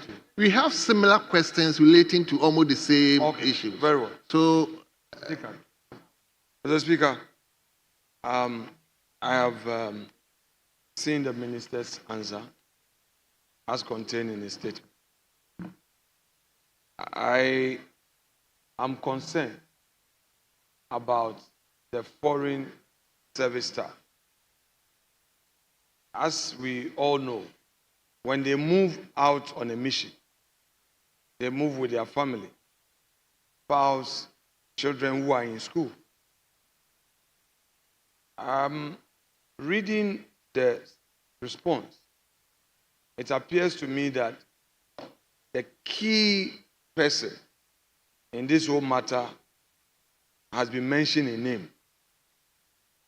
And the minister does not specifically mention that certain other foreign service staff were directly involved. Of course, Mr. Speaker, I won't take away from him his administrative supervisory mandate that if something is wrong, he wants to take certain decisions. Those ones, they come as a matter of course that you want to take a certain action. I'm not going into that path.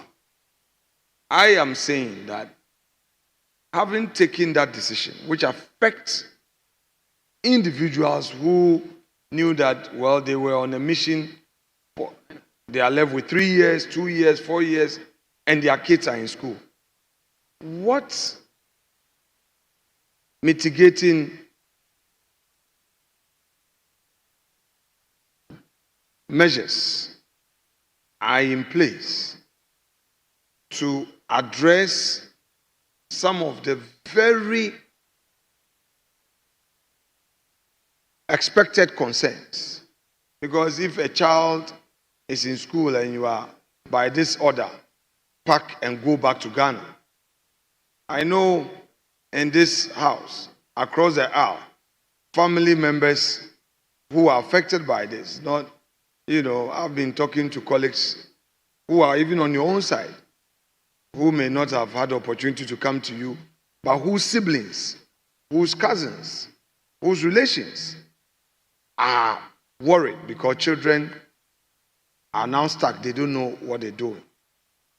At the risk of saying that the measures taken were rather too harsh, would you share with us how you are mitigating this?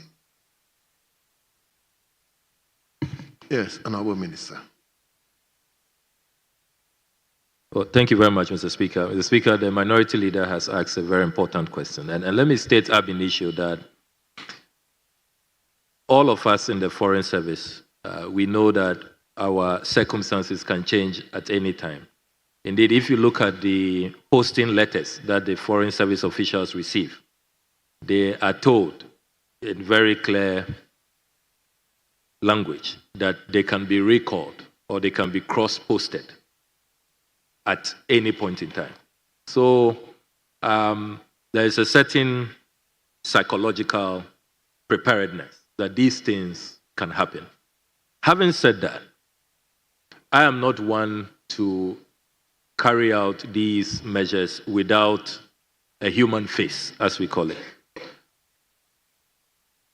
When the instruction for recall was issued, I received a number of petitions on humanitarian grounds. There was one Foreign Service official who had been involved in a fire accident, had gone to buy fuel from a oil station some years back, and it's a miracle she survived. So she's receiving care in the United States, has gone through 13 surgeries. I'm sure that the Honorable Deputy Minister, Honorable Aprechi, knows her very well. When her petition came to my attention, immediately I said she should be on humanitarian grounds, she should stay, because she even has outstanding surgeries, 8 more surgeries. I mean, I would not want, because of the action of somebody. And it was clear to me that she was not anywhere close to what Kwarteng and his collaborators were doing. Then there is also another confidential secretary who petitioned. She is almost 9 months pregnant, and you don't want a pregnant lady being compelled to travel, by air.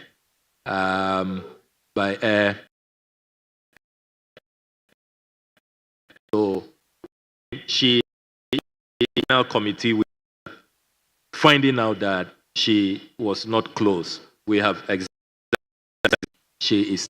So this is just a practical way. We are the foreign officials don't think that we are just out to get them, or we want to, if you like, be draconian. That is not just out to get them, or we want to, if you like, be draconian. That is not what is at play. And all of that. We are looking at these matters on a case by case. As I evidence is overwhelming. The team that carried evidence is investigation. It's concluded that no way Fred Kwarteng could have done what he did all these years alone, as a lone wolf. That there's absolutely no way. There's evidence. They talk about the welfare fund, which they made Fred Kwarteng to be transferring money. And it's all in the report. We'll make the report available, the welfare fund that they were benefiting from, and those who allowed him to be carrying passports out and all of that. So, if we delve into, I've been quite measured, not to mention names and people's complicity and all of that. But I'm sure that when you read the IOCO report, there's an internal report, but we've also invited IOCO. We've invited IOCO to carry out more forensic investigations. So let me just assure you, leader, that we are balancing between the need to be ruthless in fighting corruption, conflict of interest, naked abuse of office, and also doing it with a human face so that vulnerable people are not disadvantaged. So it's a delicate balance which we are conscious of.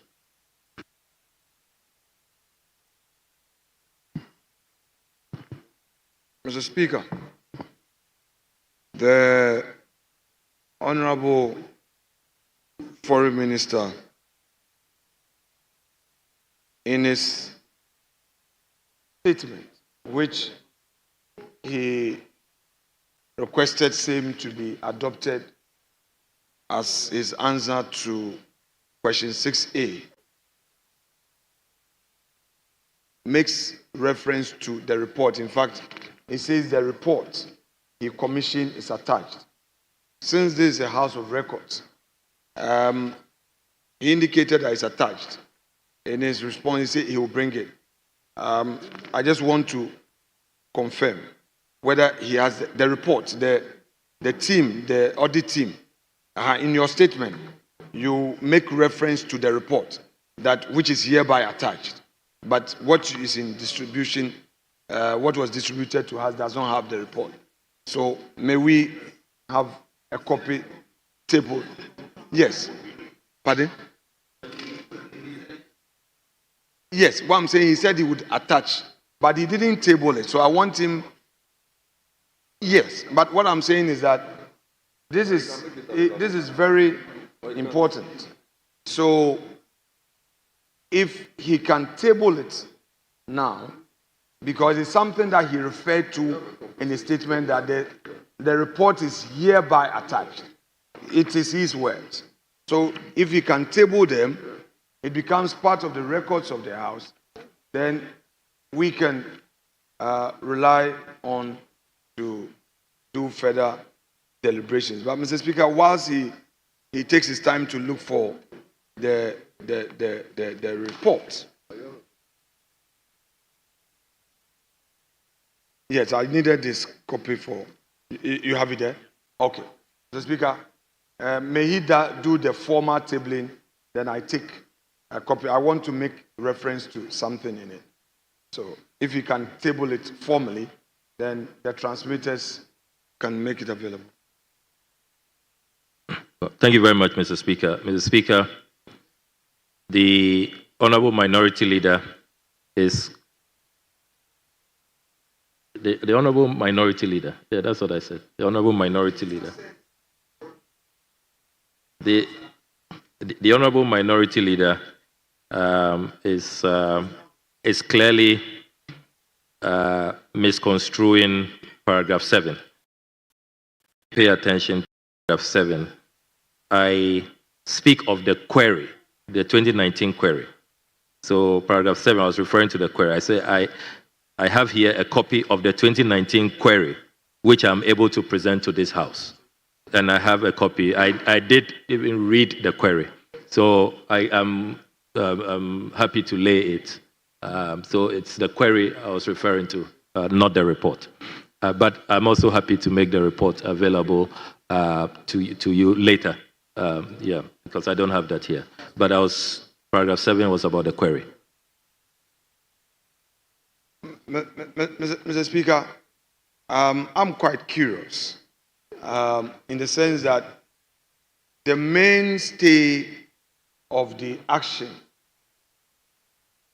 was founded on the outcome of the audit.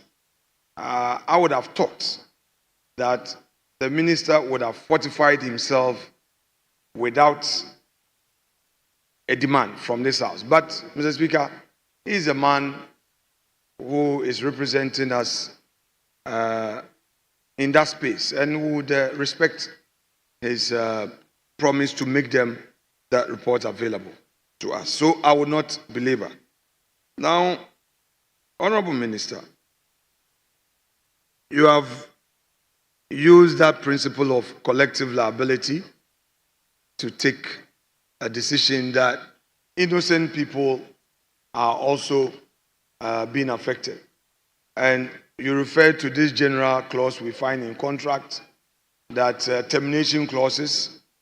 But the tests, there is always a test to the triggering of these clauses. I agree with you that, yes, when you are posted, there is a provision that you can be recalled, reposted, and all.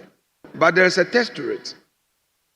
It must be within reasonable contemplation, not on matters suddenly arising. You know, you talked about human face to solving the problem. I may want you to pursue that rather forcefully, because there is really an overwhelming outcry, lamentation that, you know, has come to my attention. And I would want you to continue to pursue, to see how you can solve that problem for our compatriots who are there. That said, may you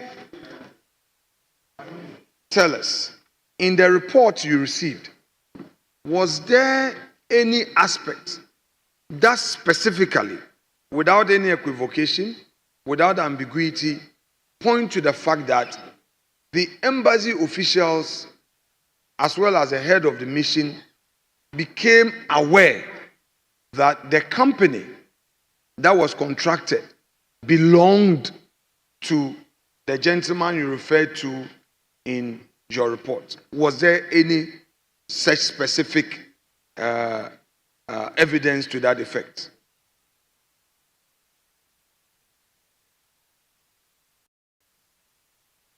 Well, thank you, Mr. Speaker. Mr. Speaker, the simple answer is yes. The committee discovered that there were some officials at the embassy who knew that GTC belonged to Mr. Fred Kwarteng.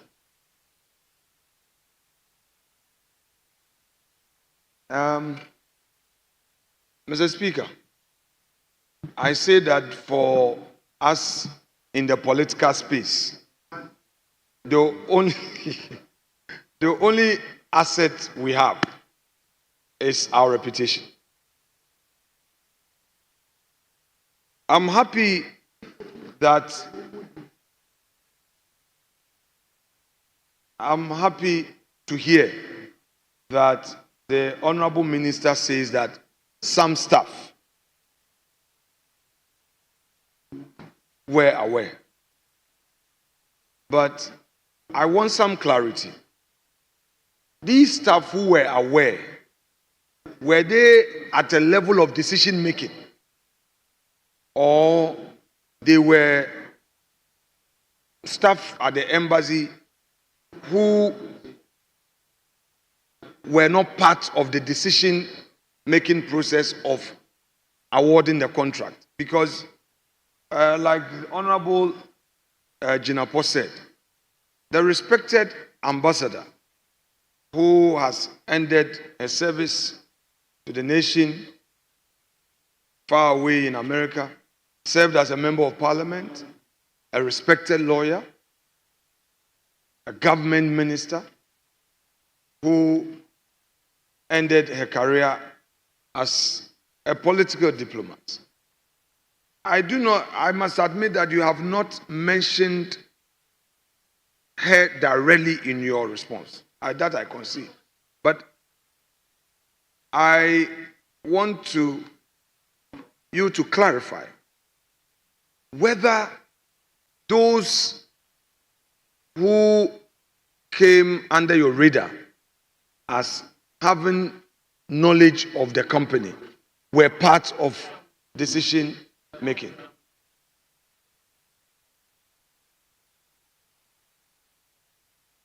Yes, Honorable Minister.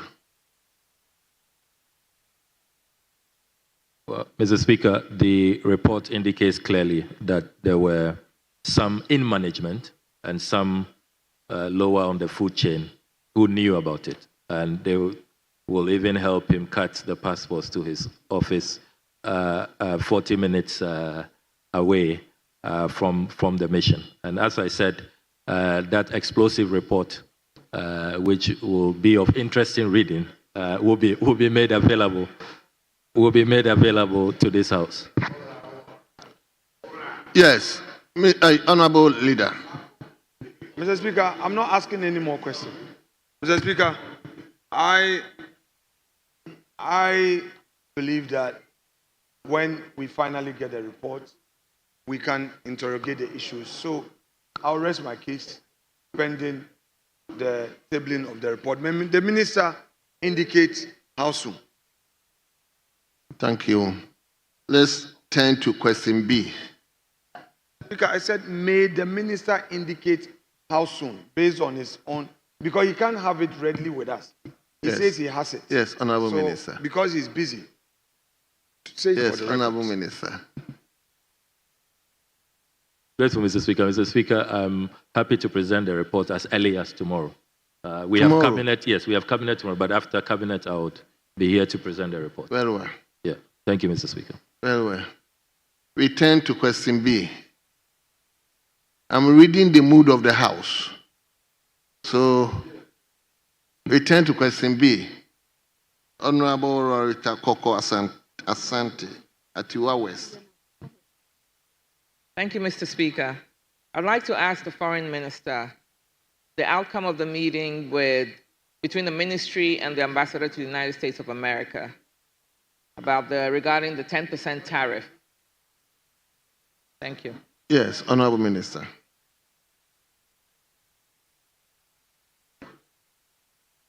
Well, Right Honourable Speaker, let me commend the Honourable Koko Asante for her question, and I'm pleased to present to this August House the key outcomes of the bilateral engagement between the Government of Ghana and the United States of America concerning the 10% tariff imposed on Ghanaian exports following my invitation to the U.S. Ambassador. I can confirm that on 7th April 2025, I, together with the Deputy Minister for Trade, Agribusiness and Industry, the Honorable Samson Ahi, and technocrats of both ministries, the Ministries of Foreign Affairs and Trade, met with Her Excellency Virginia E. Palmer, the United States Ambassador to Ghana, to address Ghana's concerns regarding the economic impact of the tariff and explore possible mitigation strategies. Mr. Speaker, Ghana and the USA enjoy over 60 years of robust bilateral relationship built on trade, investment, security cooperation, and diplomatic exchanges. Over the past decade, Ghana has emerged as a key trading partner for the USA, with exports exceeding $1.2 billion in 2024, spanning critical sectors such as cocoa, apparel, agro-processing, timber, and manufactured goods, and remains one of the top destinations for U.S. foreign direct investment. In sub-Saharan Africa, attracting approximately $5 billion in investment across agriculture, manufacturing, construction, and tourism between 1994 and 2024. However, on 2nd April 2025, the U.S. government, under an executive order invoking the International Emergency Economic Powers Act, IEEPA, imposed a 10% blanket tariff on imports from 57 countries, including Ghana, on key export sectors, particularly cocoa, timber, agro-processing, and apparel, citing potential foreign exchange losses, job reductions, and economic strain on exporters. This policy, aimed at reducing trade deficits and boosting domestic manufacturing, is expected to significantly disrupt Ghana's trade flow with the United States of America. As a World Trade Organization member, Ghana is committed to fair and transparent trade practices and views the blanket tariff as a potential violation of the most favored nation principle under GATT Article 1, which requires equal and non-discriminatory tariff treatment among WTO members. Our engagement sought to clarify the tariff's implications and advocate for Ghana's interests. The key outcomes of the engagement. Right Honourable Speaker, following deliberations with Ambassador Palmer, the ambassador clarified as follows, that the 10% tariff imposition exempts some products such as oil and gas and energy-related products that Ghana exports to the United States. The following outcomes emerged. Negotiations for cocoa and cocoa derivative exemptions. Ghana raised serious concerns over the adverse impact of the tariff on cocoa exports, a sector that contributes significantly to Ghana's economy. The U.S. ambassador acknowledged Ghana's concerns and cited trade deficits of $240 million with Ghana and the broader trade imbalances as a rationale for the tariff. The meeting discussed the possible exemption of other sectors such as cocoa and its derivatives, such as cocoa butter, paste, powder, and garments. The government of Ghana will pursue follow-up high-level diplomatic engagements in Washington, D.C. to formalize discussions on this exemption, which could protect a significant portion of Ghana's exports from additional costs. The impact on AGOA. The Africa Growth and Opportunity Act benefits about 6,700 products to the U.S. market. And we do that duty-free access. We raise concerns about the tariffs undermining effects on AGOA. The ambassador confirmed that AGOA remains in force, but Ghanaian products under AGOA will still be subjected to the 10% tariff. Ghana expressed strong reservations about the erosion of AGOA's trade advantages and reaffirmed its commitment to advocating for AGOA's renewal beyond its scheduled expiration on September 30, 2025. The U.S. side also raised concerns about their businesses in Ghana, and some of the concerns were about a 15% VAT on imported automobiles. They also cited a mining sector procurement regulatory amendment, which was effected on the 6th of January 2025, tariff preferences on agricultural exports. Mr. Speaker, the U.S. expressed interest in exploring a free trade agreement with Ghana, similar to Ghana's existing trade partnership with the European Union and the United Kingdom, under the Ghana-EU Economic Partnership Agreement and the Ghana-UK Trade Partnership Agreement, respectively. A structured trade agreement could potentially replace AGOA benefits and establish a reciprocal tariff regime, ensuring long-term stability in Ghana-US trade relations. Ghana will assess the feasibility of this proposal, potentially through a line-by-line tariff review that aligns with its commitments under the WTO and regional integration frameworks, such as the Africa Continental Free Trade Area, in consultations with key stakeholders and industry players, ensuring it aligns with national trade objectives. Further commitments. Ambassador Palmer reaffirmed her dedication to preserving Ghana-US relations despite the 10% tariff imposition. Her commitments include high-level advocacy in Washington, D.C., expanded stakeholder engagement, and then sustain bilateral cooperation. Ghana's policy response. Mr. Speaker, as a nation, Ghana remains committed to proactive diplomatic engagements to address the challenges posed by the new tariff regime. The Ministry of Foreign Affairs and the Ministry of Trade, Agribusiness and Industry, in consultation with His Excellency the President of the Republic, jointly issued a press release on Monday, 7th April 2025, to reassure stakeholders of government's commitment to dialogue with the USA to improve their trade relations. Stakeholder engagement with all key stakeholders, including industry players, trade associations, exporters, and academia, was held on Thursday, 10th April 2025, at the Africa Continental Free Trade Area Secretariat, which concluded with a suggestion that the government should ease the cost of doing business and explore alternative markets to export Ghanaian products. Among others, our approach moving forward includes strengthening our trade diversification through the Africa Continental Free Trade Area framework. To mitigate the impact of a 10% tariff and strengthen economic resilience, Ghana will accelerate efforts to expand its trade engagement under the Africa Continental Free Trade Area, ensuring reduced dependency on U.S. exports and creating new markets for Ghanaian products within Africa. This strategic approach aims to expand intra-Africa trade, promote regional market access, bolster local production and export capacity, and strengthen economic resilience.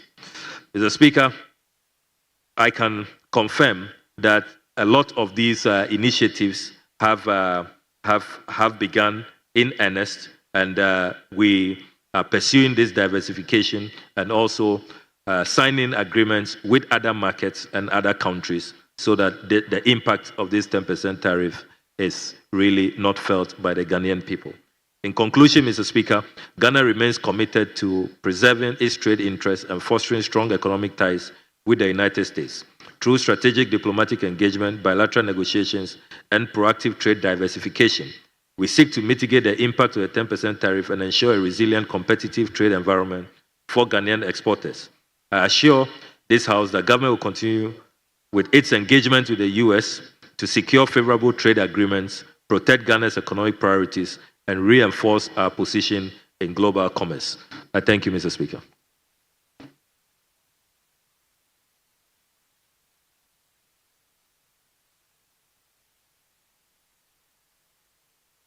Yes, Honorable Koko, pardon me, I'll give you only one supplementary question.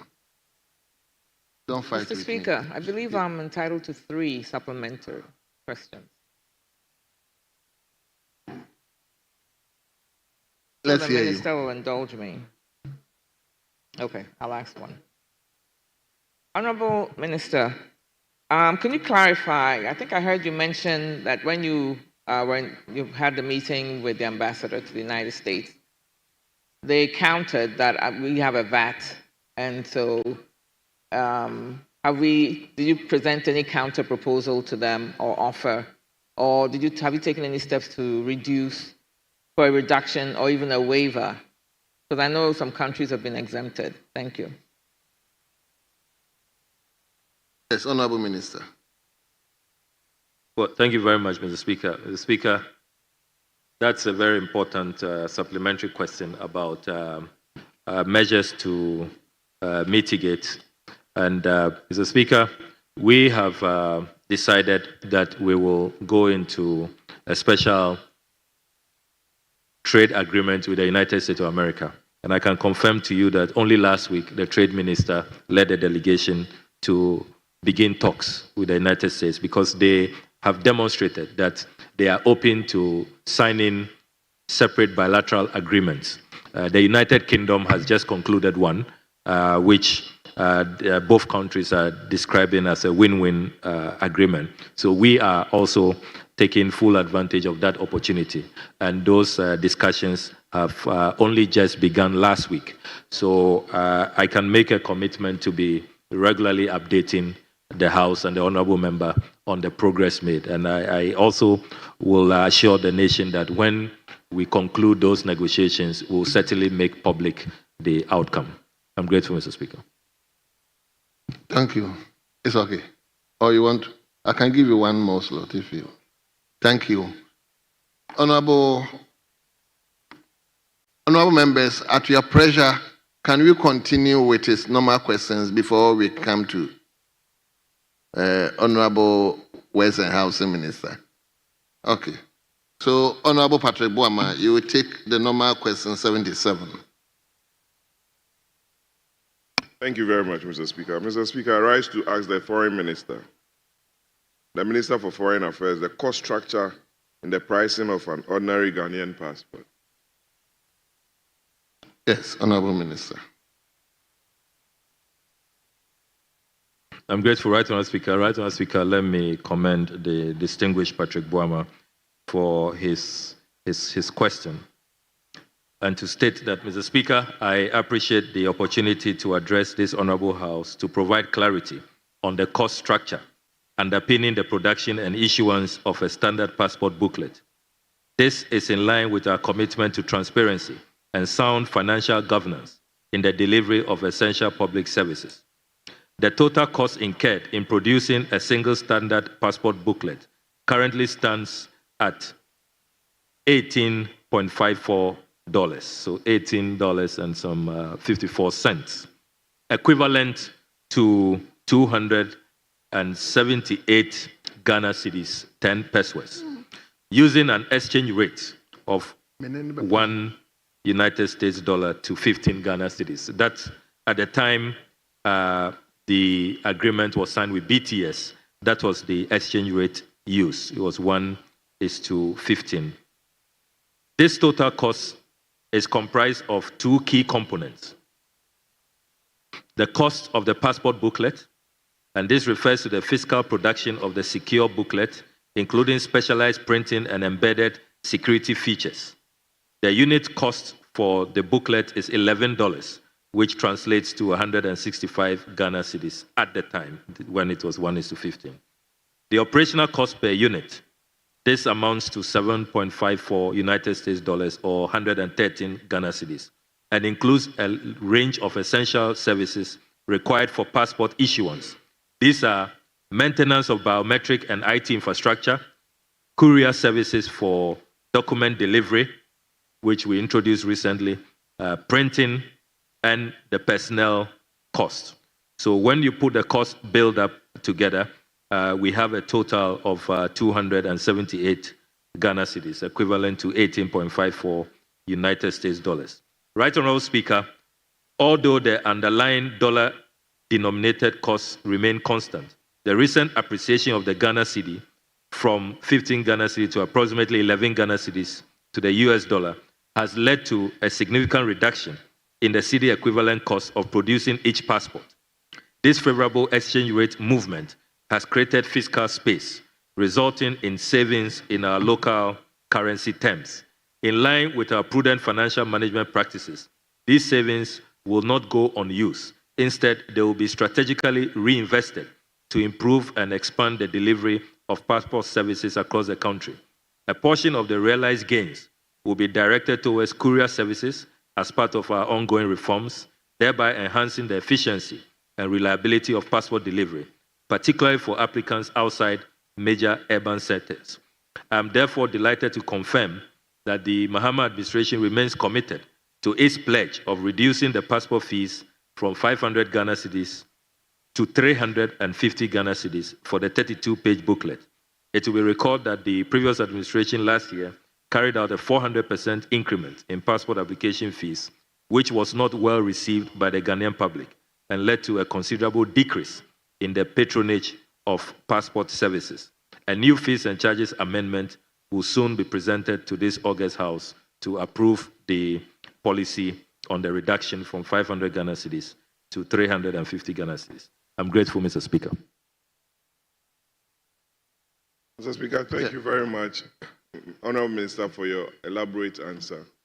I'm satisfied, especially with the concluding part of your answer with regards to the fact that you'll be coming to our committee the fees and charges. That led to my filing of this question. So I thank you very much for the opportunity. Thank you very much. I wish every owner of the question would just do what Honorable Patrick Boama has done after the main question and probably one more supplementary question. So we will turn to question 102, which stands in the name of Abu Janapo. Is he okay? Deputy Ranking. Thank you, Mr. Speaker. Mr. Speaker, I rise on order 88.3 to ask a question for Honorable Samuel A. Jinapo, to ask the Minister for Foreign Affairs the response of the Ministry to the foreign policy of the United States of America under President Donald Trump, particularly the withdrawal from the Paris Agreement. Thank you. Yes, Honorable Minister.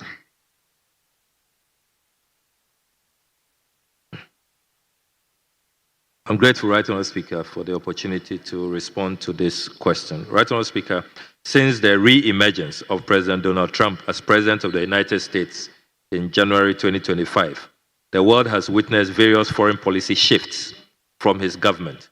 In accordance with his campaign promise of placing America first, these policy shifts have ushered in significant political and legal shifts, impacting both domestic policies and international relations.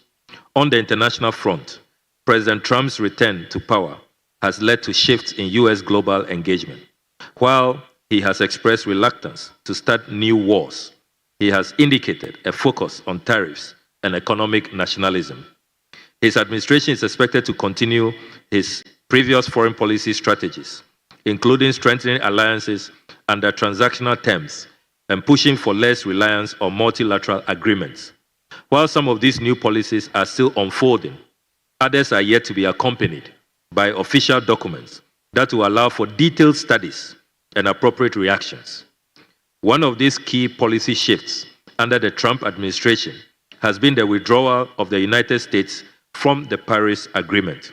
Since assuming office in January, the Trump administration has focused on adoption of hardline positions on the Israeli-Palestinian conflict and the Ukraine war, suspension of international aid to USAID, and withdrawal of the United States from multilateral arrangements, including the WHO, reinstating stricter immigration policies, including mass deportation, pushing tax cuts and deregulation to stimulate the economy, that is the imposition of trade tariffs, attempting to roll back the Biden-era climate and social policies. Right Honourable Speaker, the Paris Agreement was adopted on 12 December 2015 during the 21st Conference of the Parties, COP21, to the United Nations Framework Convention on Climate Change, UNFCCC. It is a landmark international accord aimed at strengthening global response to climate change. It seeks to substantially reduce greenhouse gas emissions as a means of limiting global temperature rise during this century to well below 2 degrees Celsius, above pre-industrial levels, while pursuing efforts to limit the temperature increase even further to 1.5 degrees Celsius. The agreement, therefore, includes commitments from all the major emitting countries to cut their climate pollution and to strengthen those commitments over time. The agreement also provides an avenue for developed countries to assist developing countries in their climate mitigation and adaptation efforts. It has made provisions for transparent monitoring and reporting, as well as getting countries to live up to their individual and collective climate goals. The Paris Agreement has underpinned international climate action for nearly a decade. The goals and strategies it set out are critical to maintaining a stable climate, which is the foundation of successful societies and economies. As of this year, 2025, a total of 197 countries have endorsed the agreement, which came into force on 4th November 2016. Right Honourable Speaker, the Paris Agreement was negotiated with the United States, a major stakeholder in the global climate change discourse, firmly in mind. The United States formally joined the Paris Agreement in September 2016.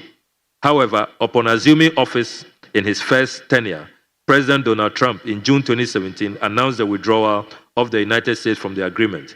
But in accordance with the provisions of the agreement, the withdrawal took effect on 4th November 2020, a day after the US presidential elections. On 19 February 2021, the United States, under the then newly elected President Joe Biden, rejoined the Paris Agreement. But as we all know, President Donald Trump, in his second term, has once again announced the withdrawal of the United States from the agreement. It's become quite of a ping-pong. Right, Honourable Speaker, the Paris Agreement stipulates that any nation's withdrawal takes effect 1 year after an official notice has been submitted to the Secretary General of the United Nations. In the case of the United States, therefore, the earliest effective date of official withdrawal from the agreement will be sometime in January 2026. After that date, the country will no longer be bound by any obligations under the agreement. Ghana's position and response to the U.S. withdrawal. Mr. Speaker, while the government of Ghana finds the decision of the United States to withdraw from the Paris Agreement regrettable, it acknowledges and respects the sovereign rights of the country to join or withdraw from any multilateral arrangement in line with its policy priorities.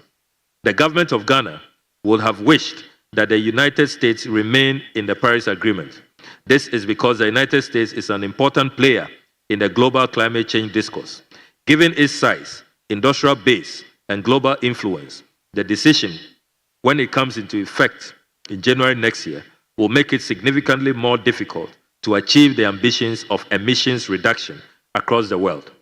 This decision also has the propensity to disturbingly garner support in other countries, and in the process, undermine the global consensus that has been built around the Paris Agreement over the past decade. This could weaken the existing multilateral climate platform. As a result, one of the immediate responses of the government of Ghana to the announcement of withdrawal by the United States from the Paris Agreement is to utilize every opportunity at both bilateral and multilateral fora to appeal to the U.S. government to reconsider its decision. Working with the larger international community, we hope to continue to engage the United States on the matter and to highlight the direct impacts of the changing climate on our world, from storm surges to heat waves, melting glaciers, and massive crop failures. In diplomacy, Mr. Speaker, we cannot forget the power of persuasion as a tool for change, no matter how grim a situation may look. Mr. Speaker, if history is to serve as a guide, we can be hopeful that even if our persuasion fails and the withdrawal from the Paris Agreement goes into effect in January 2026, the United States could in future rejoin the agreement under a different precedent. The country rejoined the Paris Agreement in February 2021, right after the election of President Joe Biden, and there is no reason to doubt that under a different dispensation, the United States may not consider returning to the multilateral arena. Besides, it is important to point out that the 21st January 2025 executive order of President Trump does not withdraw the United States from the United Nations Framework Convention on Climate Change, the UNFCCC, which is a treaty established in 1992 to oversee the international climate negotiation process. As a result, the United States retains its right to vote in the Conference of Parties, as well as its reporting obligations under the UNFCCC after it has exited the Paris Agreement in 2026. This means that there is still some avenue, although limited, for the United States to remain engaged on climate change. On its part, the government of Ghana will continue to fulfill its obligations under the Paris Agreement and to support global initiatives to promote climate change agenda. Platforms such as the BRICS Summit under the Brazilian presidency in July and the G20 Summit under South Africa's presidency in November could serve as useful avenues to push the agenda of encouraging other major carbon emitters to remain committed to climate action and to increase their national pledges. In other words, over 190 countries representing approximately 90% of global emissions that have not withdrawn from the Paris Agreement need to be fully engaged to remain committed to the cause.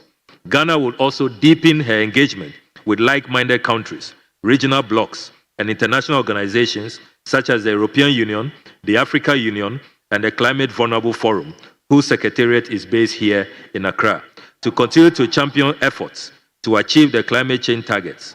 These partnerships would help to sustain progress towards Ghana's own climate goals and unlock new avenues for cooperation and support. Right Honourable Speaker, His Excellency President John Dramani Mahama has shown visionary leadership through the appointment of Honourable Isifu Seidu as Ghana's first ever Minister of State for Climate Change and Sustainability, This appointment will see the minister lead efforts in shaping and implementing policies that align with Ghana's development goals, while ensuring strict adherence to the country's obligations to the global climate change agenda.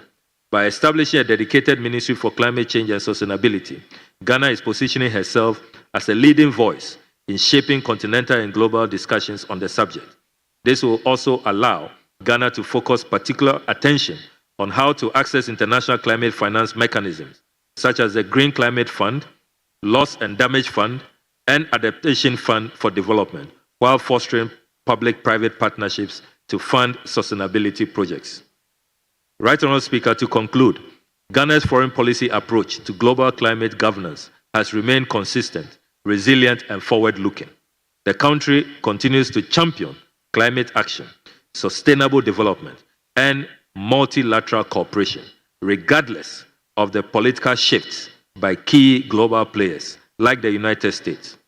Ghana will therefore continue to collaborate with all partners committed to the Paris Agreement to ensure a climate-secure future. I thank you, Mr. Speaker.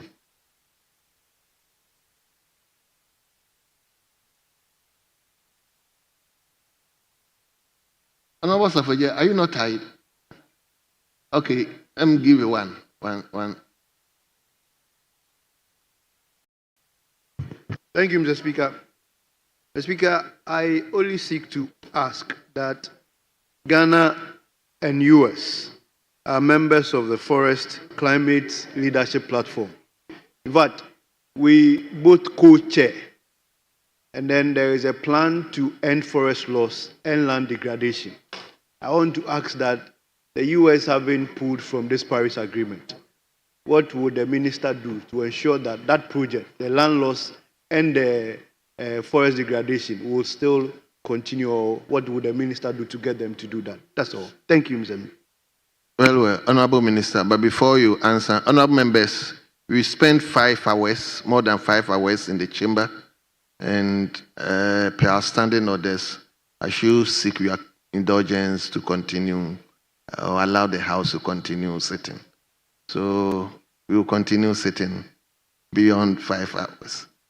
So, Honorable Minister.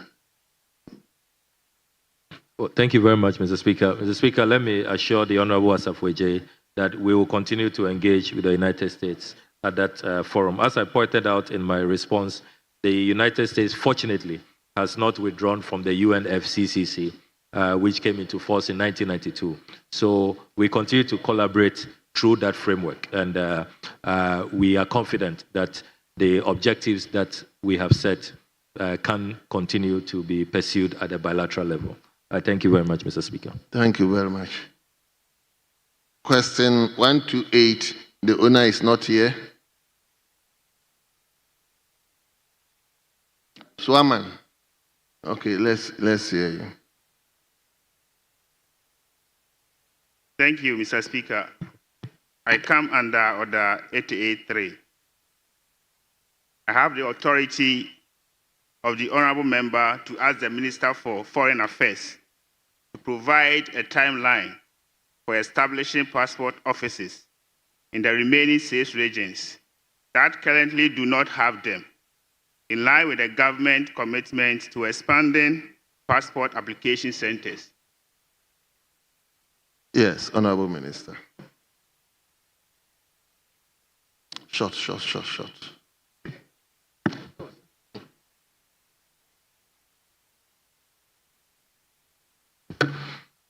Well, Mr. Speaker, let me commend the Honourable Member for this very important question.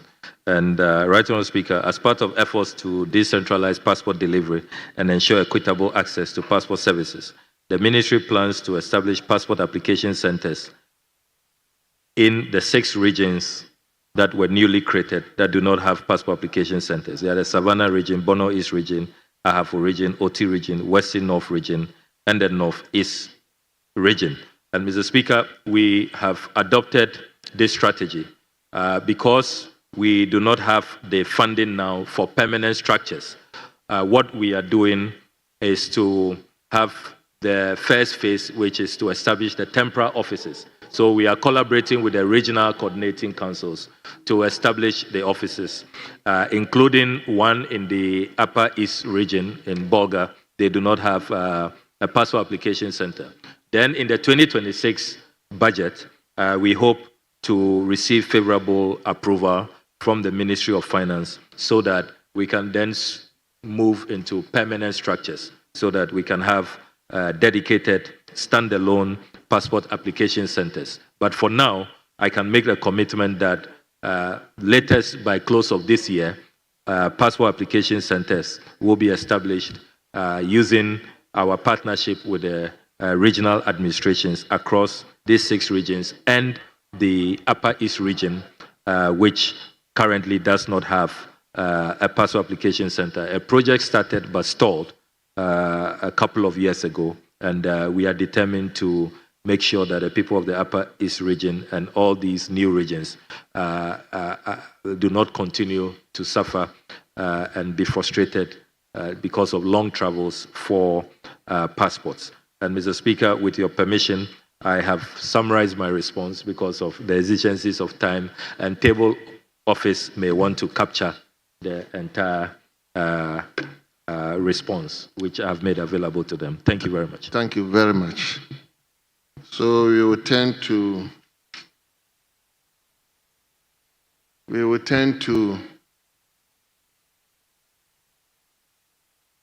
Honorable Foreign Affairs Minister. On behalf of the House, let me thank you for attending upon the House to respond to questions from your colleagues. We thank you, and you are hereby discharged. Oh, why do you do that?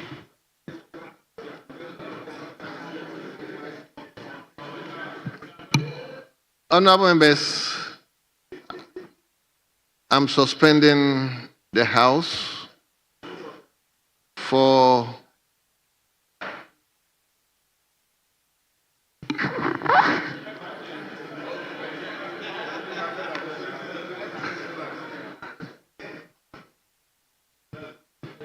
leadership.